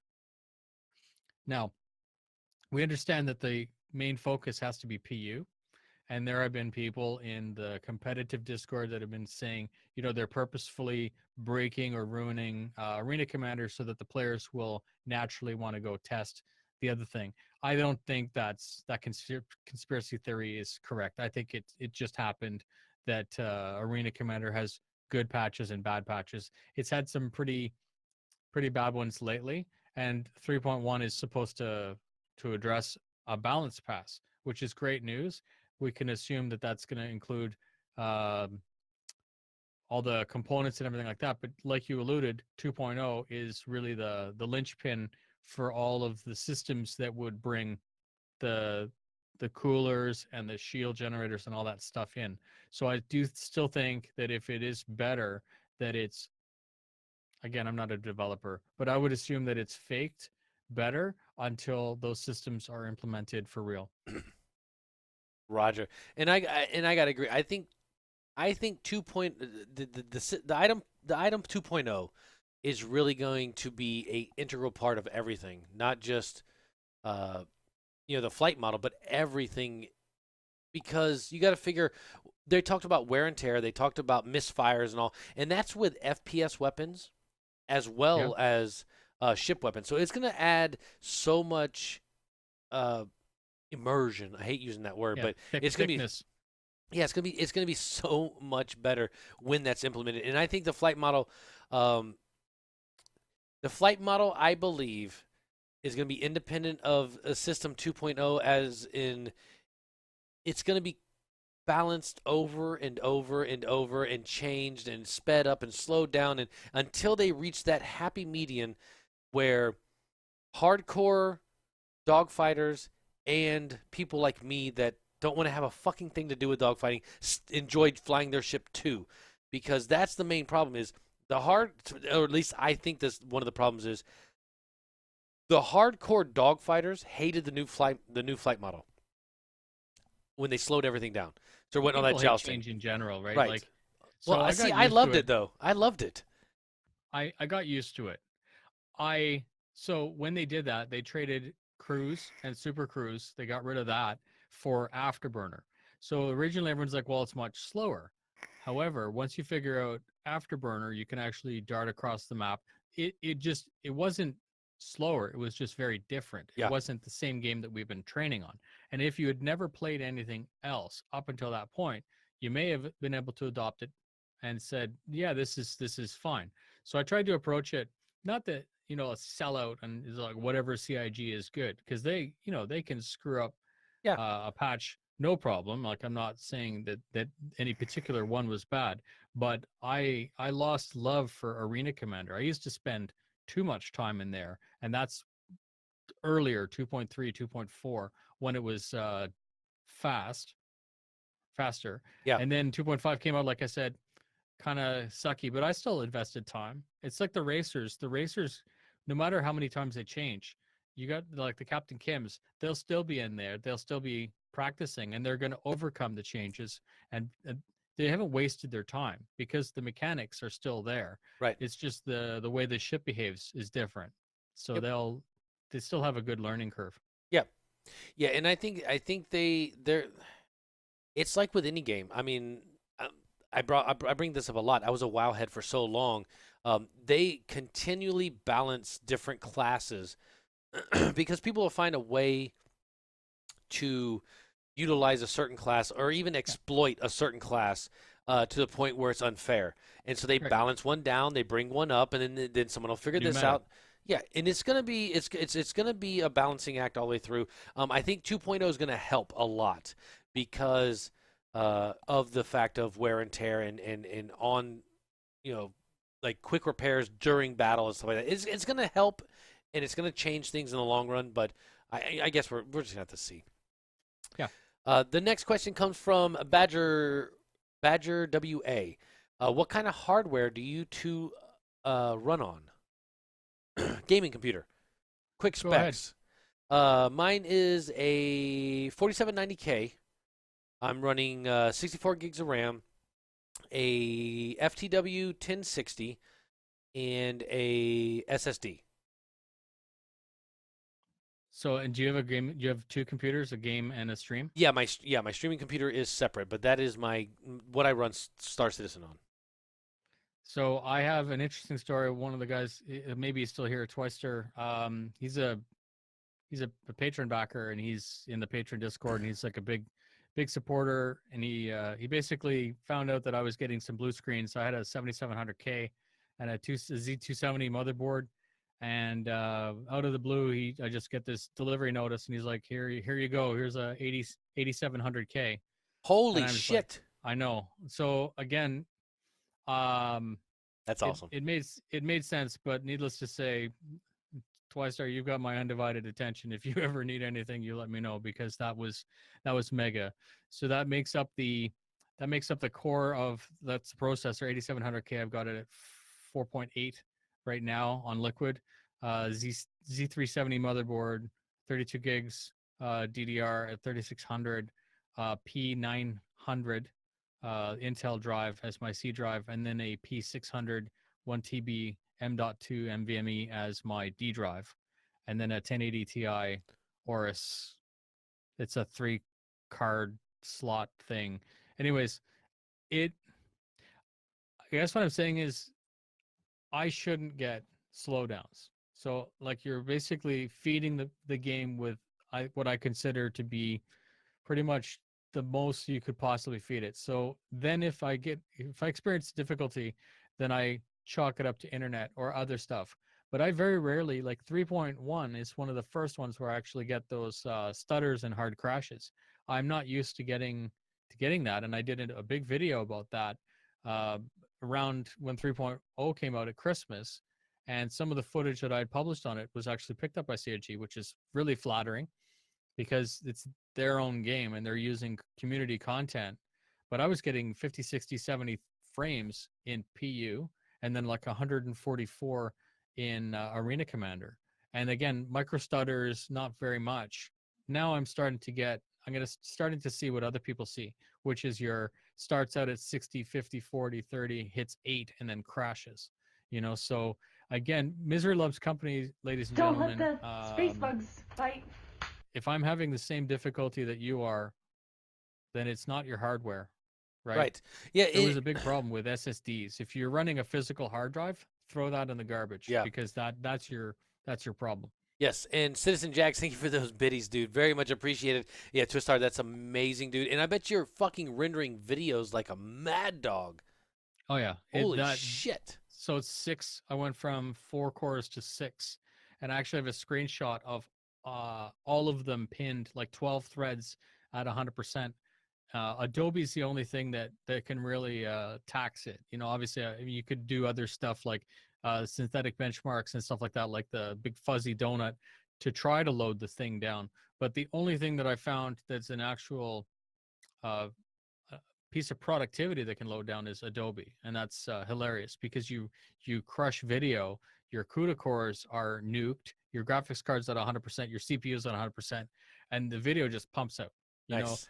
It's really, really helpful. And I'm started to render it now at 2K. So that upgrade came exactly at the same time where I started to actually need it. So again, a super shout out to Twister for that because it was mega helpful. Yeah, absolutely. That is freaking awesome, man. I can't afford that shit.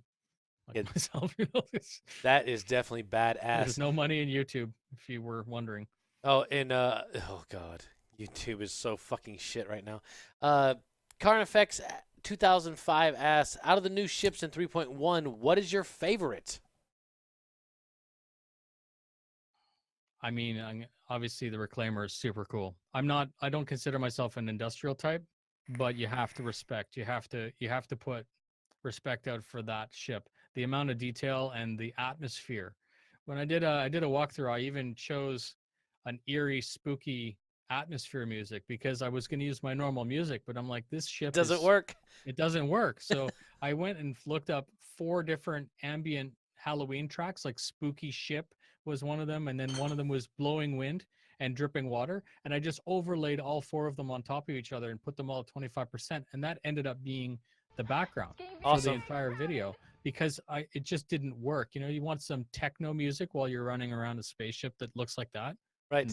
No, because you need music that's going to signify you're about to die. Yeah. Right, and I didn't want to breach copyright by taking Aliens and just ripping it off because. Right. But it would have worked best. That would have been perfect. That would have been mega. Here's something that's crazy. My favorite ship in 3.1 is the Terrapin. I think it's absolutely an amazing little fucking ship. It flies great. It looks really great. Beautiful. Oh god, I love it. Dude, I absolutely love the Terrapin. They did such a good job.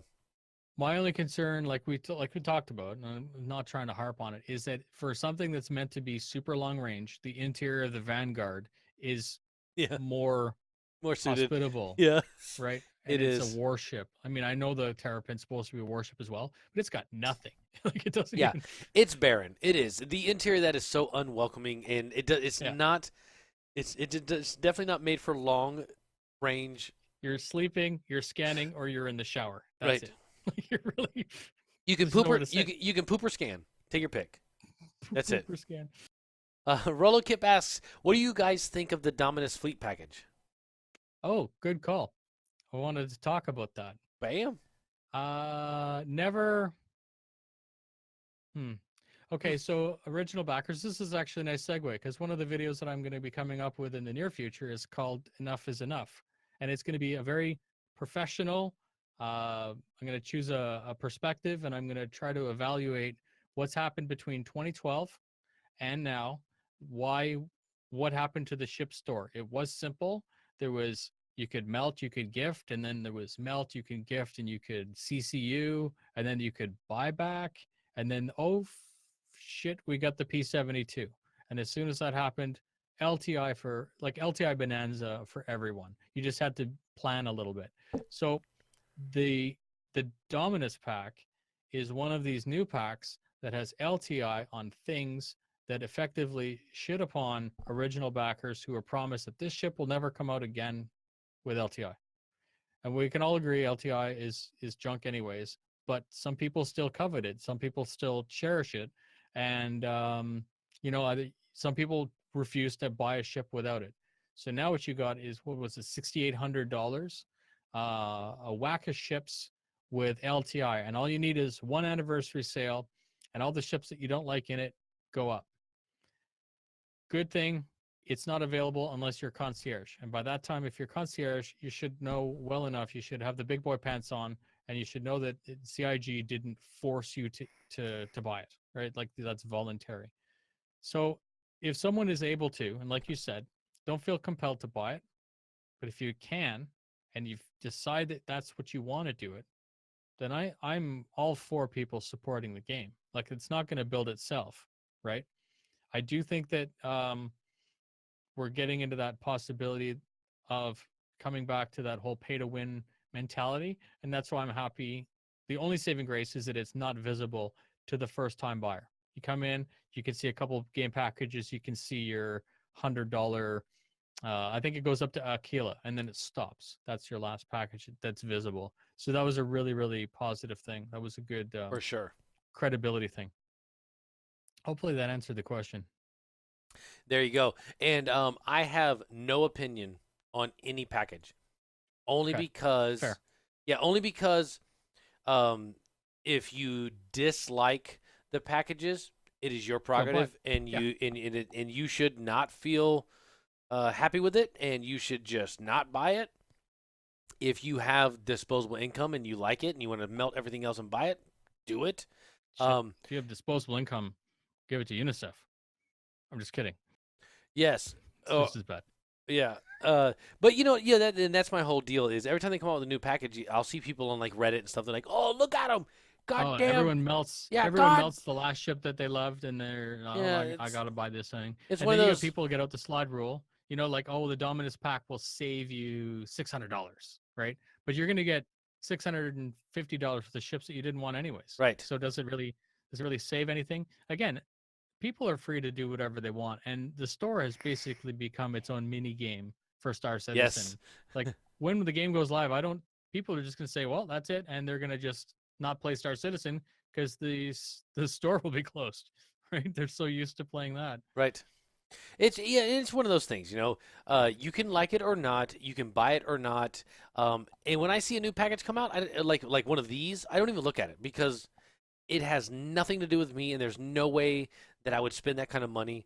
So I'm like, oh, they got a new package, and that's for people that are just, they got it like that. It's So not I'll look at a it normal just- person won't get it. I'll look at it only because if someone asks a question about it, I just want to be more informed. But your perspective on it makes a lot of sense to me as well. If I didn't make YouTube content, maybe I wouldn't care Yeah, that's about it because I know it's unattainable for me. Right It's on. not even my wife would murder, death, kill me Oh yeah, murder, death, kill. on the spot, like lightning would come out of the sky. And then she go use the 3 seashells. So here's the deal. Murdered, that's kill.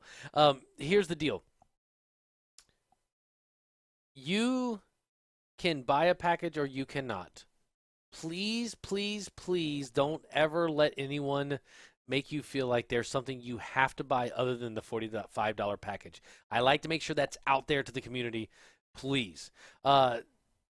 Senneil more? Oh God, I don't know. I'm butchering your name. I'm sorry. How long will this sale last? I want to grab a razor, but I don't get paid until the 2nd. Right. I think it's 2 weeks. It's gonna go until the live release. Yeah, and then those ships, like the razor that you want to buy, it should be available from then on. That's not a limited. I don't think that's a limited ship. That's just a racer. It's not rare, so. Okay, so I got a question for whoever is interested in the Razor. Why Razor and why not M50? If it's just because it's newer, I put it to you that please go watch the last video I did about is the Razor a good fighter? Because the M50 used to be a good fighter. The 350R, wow. The 350R with the potential weapons hardpoint changes, that thing could actually turn out to be something really practical. A racing ship isn't practical, so don't take that out of context. Yeah. However, the Razor view looks like that, Mm-hmm. right? And the M50 looks like that. Yeah. And that So, is true. And I think that boils down to brand loyalty. yeah. I didn't get an M50, but I got a razor. I'm a Misk fanboy. And the only reason I got the Misk before anything, I didn't see anything on it. I bought it because it was Misk. I can't see out Period. of it. Drives me nuts. Yeah. As soon as the 3.1, as soon as we got in there and it was available, I started flying it, and then I was like, okay, yeah, the visibility kind of sucks, but that goes hand in hand with Misk. I'm happy I got it because it's a Misk ship. I have the the Omega. That's You want to talk about a good view? yeah, that's one Sheesh. of the best. Yeah. And I I got think the rework, that ship's gonna get a little bit beefier. It's gonna become potentially a bigger target. Yep. However, it's worth it. The Oh yeah. juice is worth the squeeze in this case. All ships get a little bit bigger when they grow up. Oh yeah. And that the beta, the Bangstang was hilarious because it's like that phone booth, the Doctor Who phone booth. It's super tiny, and you get in there like, Wow. where is all this stuff? Yep. Right? You almost get out the ruler. Yep. But no, I think that it's going to make a lot more sense, the entire Mustang series. And if you're buying a ship, I promise you, the Aurora is a great ship, but Mhm. I don't think it'll hold a candle. Maybe the only thing it has over the Mustang series is that it has a bed. That could be a massive thing. But the field of view and all the bars from RSI, it's just, and Well, that the voice in it's frustrating too. well, It's a lot of negatives. right. Okay, but there again, not everyone goes on the view. Yeah. I absolutely love the Aurora, and here's the reason: it has a better view than the Mustang. Have you ever gone to park an Aurora and look down? The entire floor is glass. You look down and you can see everything Landing underneath inverted. you.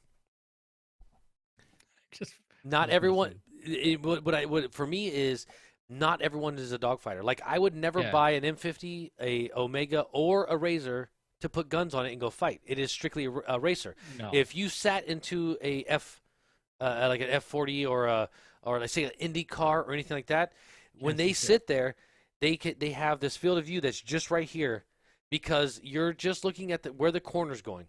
And the same way with a Razor, when you're racing, it does not matter if you've got this huge field of view. You race, you learn your track, and you run it. And the same thing, like when we were doing our cargo runs in Star Citizen when they first brought in cargo, I hated to move away from my Aurora because even though you do have the struts, I Look down. love to go in free flight. And when you look over, you've got great side to side, and you have that Yeah. beautiful downward view. And for me, a little industrial ship, that's exactly what it needs. I wish my Freelancer had glass floors Yeah. or ports down there, so when I'm landing, I could look You used down. to have a roof though, right? You Yeah. used to have Well, above it. you still have that. You have that sunroof. They need the exact same thing by your feet, so you can look down and see where you're parking. Like a Um, chopper, like a helicopter. yeah, exactly. So that there's give and takes in uh me playing all the old Chris Roberts games, Privateer and Freelancer and all, the struts is what makes the struts are what makes it for me, and like when I get in the Aurora and the Freelancer, it's why I love it. I mean, I love the Cutlass, I love the Mustang, I love a lot of Oh, the ships, but damn. let's talk about the Cutlass a little bit. Oh yes. So so everyone is complaining that this much of the field of view is occupied by the control until you get a 21:9 monitor. As soon as you do that, there's a little bit over, sorry, this side and a little bit on that side that open up.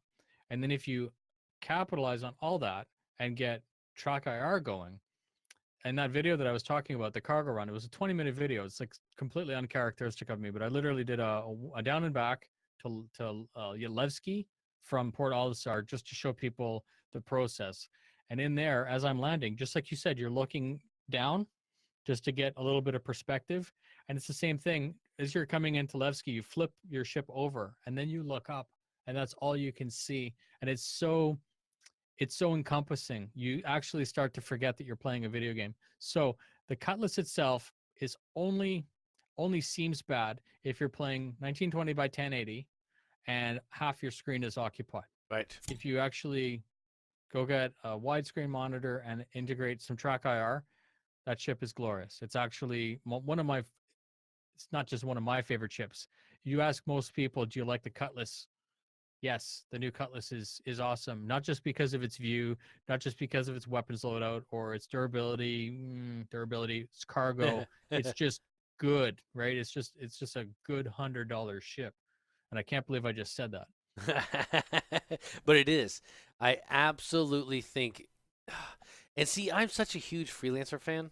I hate to say this, but I think that the Cutlass is one of the best. Lancer's getting reworked though. Well, the Max Endure and Misk is. I don't know if, or the Misk. I don't know if the standard Freelancer is. Keep the faith. They did it. I know that it's been through multiple iterations, and what you're going to get next might be very close to what you got now. But I wouldn't be at all surprised if they put a little bit more polish on the Lancer, just because the Cutlass is good. Right on. Thank you, Jack Avalon, for that sub. Very much appreciated, sir. 12 beers in, gentlemen. How you doing? I'm about 6 in, and I'm doing fantastic. I'm afraid to open up the second one because I think it's going to piss all over the monitor again. Those of you who haven't been here very long, this guy exploded. Yes. Very, very frustrating. I think your Wi-Fi's out there. Shook it up. I'll show you. Next question. Let's go to the next question. Next question comes from Cadron. How detailed do you think the scanning mechanics will be when they are first introduced? I can actually talk. So first introduced, I'm going to try to answer the question in a different way. So the one thing that we did find out is that all the different scanning mechanics are going to be similar. It's going to be a send out, figure out where something is, and then figure out what it is. So that goes for salvage, mining, recon, everything like that. I don't think we're going to get back to this whole golf swing thing. And I do think that it'll make certain ships like the Terrapin extremely valuable as part of a group, because some ships simply won't have good scanners and some, that's all they do. Right. So I think that like anything, we're going to get very basic salvage. We're going to be very basic mining, hand tools and that type of thing. And I think we're going to get some pretty rudimentary scanning, and then that'll get augmented. You'll get your endeavors and all that type of stuff. Your Carrack will come out, because that's really, you say the Carrack is an exploration ship, but it really is just a scanning platform with big engines. Yeah. Like that's its purpose, is still to scan. So hopefully that answered the question. I don't know. What do you think? I hope we get the golf swing back. Oh yeah. Next question. No, I'm just joking. Well, you know what? I think I remember them saying something a while back that they may still have something like that for like a general scan, and then they'll have a different mechanic for a very precise a pinpoint kind of scan. I don't even know. As long as it's fun, I do hope that ships like the Terrapin and stuff do have a very detailed, almost mini game style for that guy sitting in the seat. You can actually get someone that's a good scanner or someone that just scans. So it all comes down to passive active, right? Just like anything, you listen to what's there, and you're not going to give yourself away. But if you really want to know where things are, You're poof, and then you find out, and they find out too. Yep, just like Right, a submarine. yeah. Submarines, they have a very quiet passive sonar, but then they can ping, and it gives them a lot of information, but it also tells them exactly Gives where them they're at. fidelity, instant fidelity, but Yes. you've blown your cover. Absolutely. So Kadzor asks, how long will the current sale continue? Until 3.1? Longer. It's mildly annoying that CIG didn't specify. Yeah, I think that that should actually be a question that gets upvoted on Spectrum. Did they not say that it was going to happen? That it was going to be on at least for 2 weeks? I see. I thought that was my understanding, that it was going to be available for a period of time, at least up to and including the release of 3.1. And I'm just not sure. So I'll tell you what, next ATV, they will physically mention it, because they'll plug the sale, and at that time they'll more than likely say that you have 1 week to go or 2 weeks to go. Right. Yeah. So just wait until ATV. I know that's Thursday. Yep. Yeah. And trust me, if there's a sale, they will talk about it every fucking show. Yeah. One ping only. One ping only. I love that, Josh. Thank you for that reference. The most British Russian I've ever heard. I will never say anything about Sean Connery because I think he's just he's like one of my favorites. You know, The Rock. The Rock was one of Yeah. my favorite movies he was in, and I know he was in so many great movies, and I loved him in so many movies, but for some reason, That's an epic movie. yeah, him. Yeah, damn it. There's so much tension I'm in that gonna movie, I'm gonna too. have to go rewatch. I'm gonna have to go rewatch it now. So Skynet also asks, do you think they should give us adjustable seats like in the real world cars, where you can adjust the height of your seat?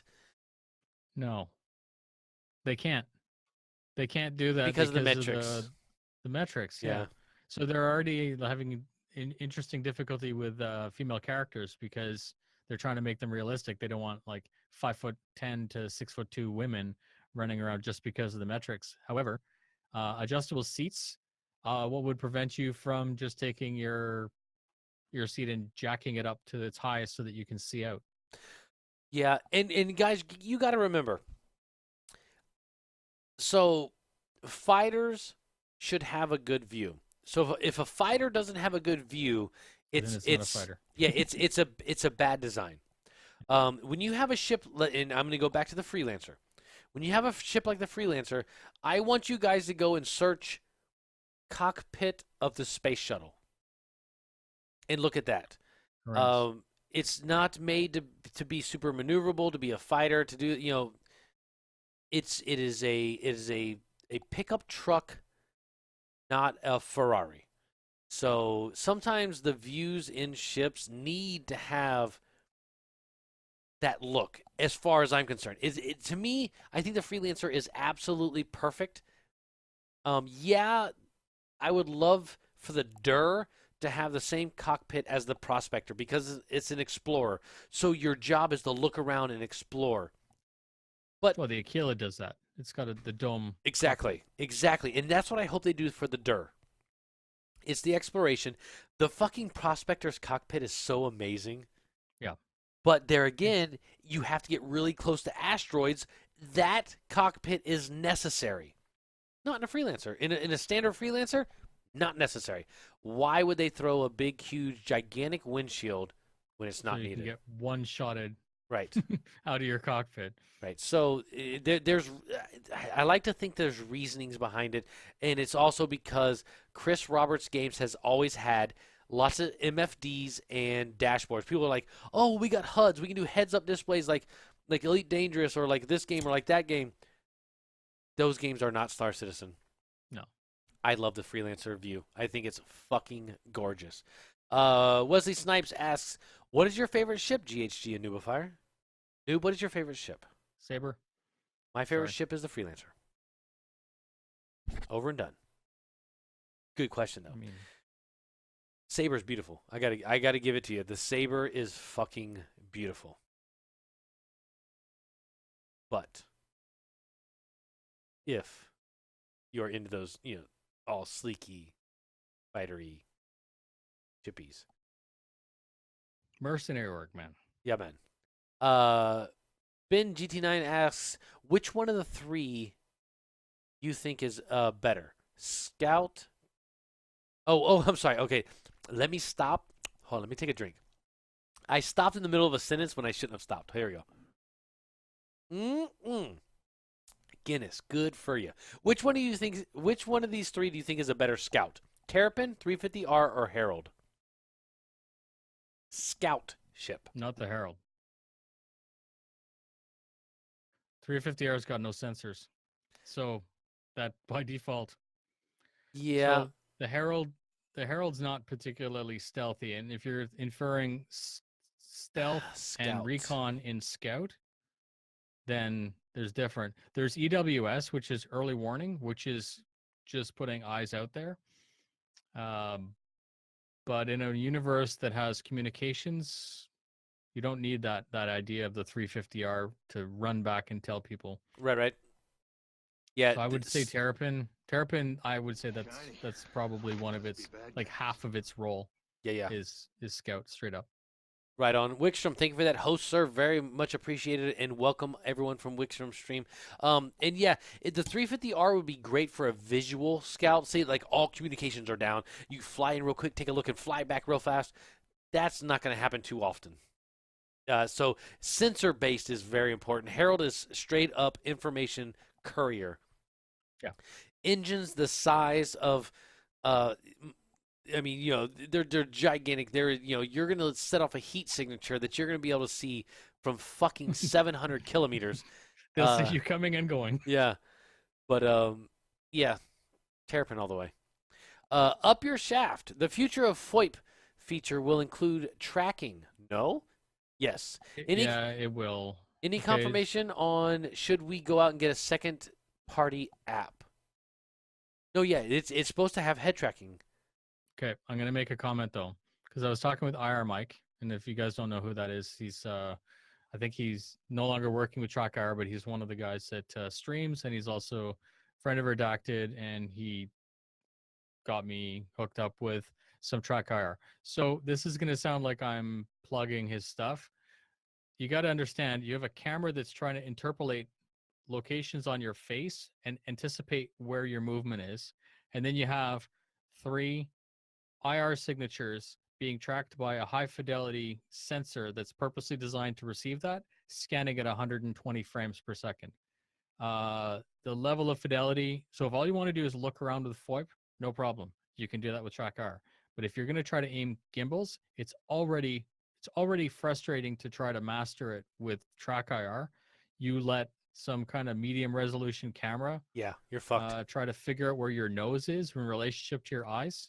It's not gonna track the same. Yep. So I'm sorry, I don't know. Hopefully that doesn't shit on your parade. Right on. And Flan brings up a really good point. The Ghost would be an amazing scout ship, much better than the 350R. The I Ghost, would say the Terrapin, or not Terrapin. The Tracker would probably be better scout ships. the Tracker. You don't. Yeah. Oh, it does have the sensor array on top. Yeah. Yeah, That's the Ghost. purpose is- Yeah, the Ghost would be very stealth, but it still doesn't have the Sensor. sensor array. Very true. Yeah. To be useful at reconnaissance, you have to be able to see things. So Yeah. I would say C is more important than stealth. Stealth is good. Don't get me wrong. Vape Nation confirmed. I tell you what, especially when I'm drinking, I sure do love. Right now, I'm smoking on awesome sauce. It's a banana cream pie juice. Oh my god! And I'll run every single one of my batteries down dead, just sucking this thing down. Oh, that sounded horrible. So that I think is the last.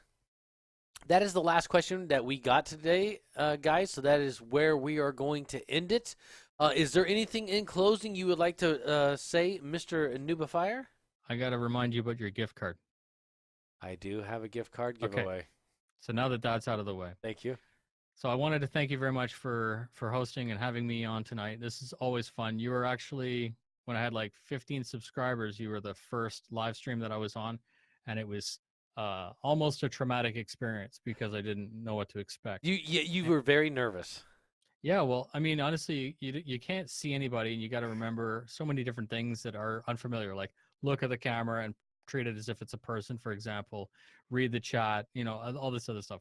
Anyways, you make it easy to enjoy, and for that, thank you very much for having me on. Right on. I would like to just remind people, shameless plug. I've got a contest going on YouTube right now for a 600i.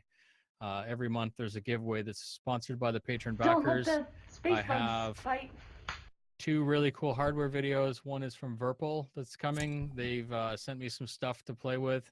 They actually took our feedback from a couple videos and then sent replacement parts to correct something that wasn't really broken but made an improvement. Nice. So the cam, the way that the joystick gives you feedback, they've come up with one that they call a Cosmosim. So I'm reviewing that one right now, and it's a linear, slightly progressive, so it has a almost no gain in feedback. That's really good. Monster Tech is out in full force. They are now supporting VKB and Virpil, so they sent me a bunch of hardware to go along with the Virpil sticks. Nice. So that's those 2 are like in the next couple of days. And if you've been watching Twitter, you'll see I've been kind of putting up some of those. Obviously, going to continue to tear the ass out of 3.1 as that comes out. And what was the other one? Yeah, the video on I think it's just going to be called "Is Enough Enough?" And again, not a salt piece, so don't misinterpret it and just downvote. Well, you can downvote if you want. It doesn't They will. bother me. But watch the video, enjoy the video, and then decide if what I'm proposing makes sense. So Right yeah, on. that's where I am. Awesome. And Elfwin, thank you for those biddies. Very much appreciated, sir. Noob, thank you for coming on. I really do appreciate it. And we're going to go ahead and draw this giveaway real quick. The winner of the $10 Star Citizen gift card is Rastork. Rastork, congratulations for the $10 Star Citizen giveaway. If you don't mind, sir, please message me on Discord with your RSI username and your RSI email address. That way I can send that out to you. Just make sure you put on there $10 gift card winner from Not So Sober Saturday, and I will get that out. Exclamation point Discord and chat. If you're not in the Discord, and excuse me, that's the first burp of tonight, dude. The very first burp of the night. You lie like a cheap rug, sir. That's the second. Oh, was it the second? Oh, shit. Fuck. And I do lie like a cheap rug. I'm not going to lie. So let's find us someone to go host. Who is playing some Star Citizen? No, and yes. Oxford is playing some Star Citizen, and that's who we are going to go see, guys. I hope he's not. Is he logging off? Or is he on? No, he's in Australia. He's just starting. Yeah, cool. All right, so he's doing some Red Panda news right now. We are going to go check out Oxford.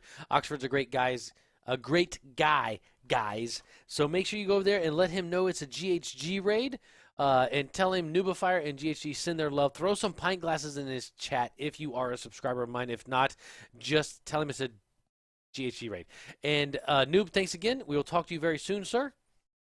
Stay tuned. Yes, and everyone make sure exclamation point noob in chat. Go follow or go subscribe to NOOBIFIER on YouTube. Until next time, guys, we'll be back Monday. We're going to play some 3.1. Hopefully, if they fix all this crazy crashing shit. And until then, guys, we will talk to you soon. Jump in that raid. Diabolus, tell him nothing. Diabolus, sorry for muting your alert earlier. I really am sorry, dude. And I will talk to you guys all very soon. Noob, we'll talk to you soon, brother. Thank you. Have a good one, guys. We'll see you soon.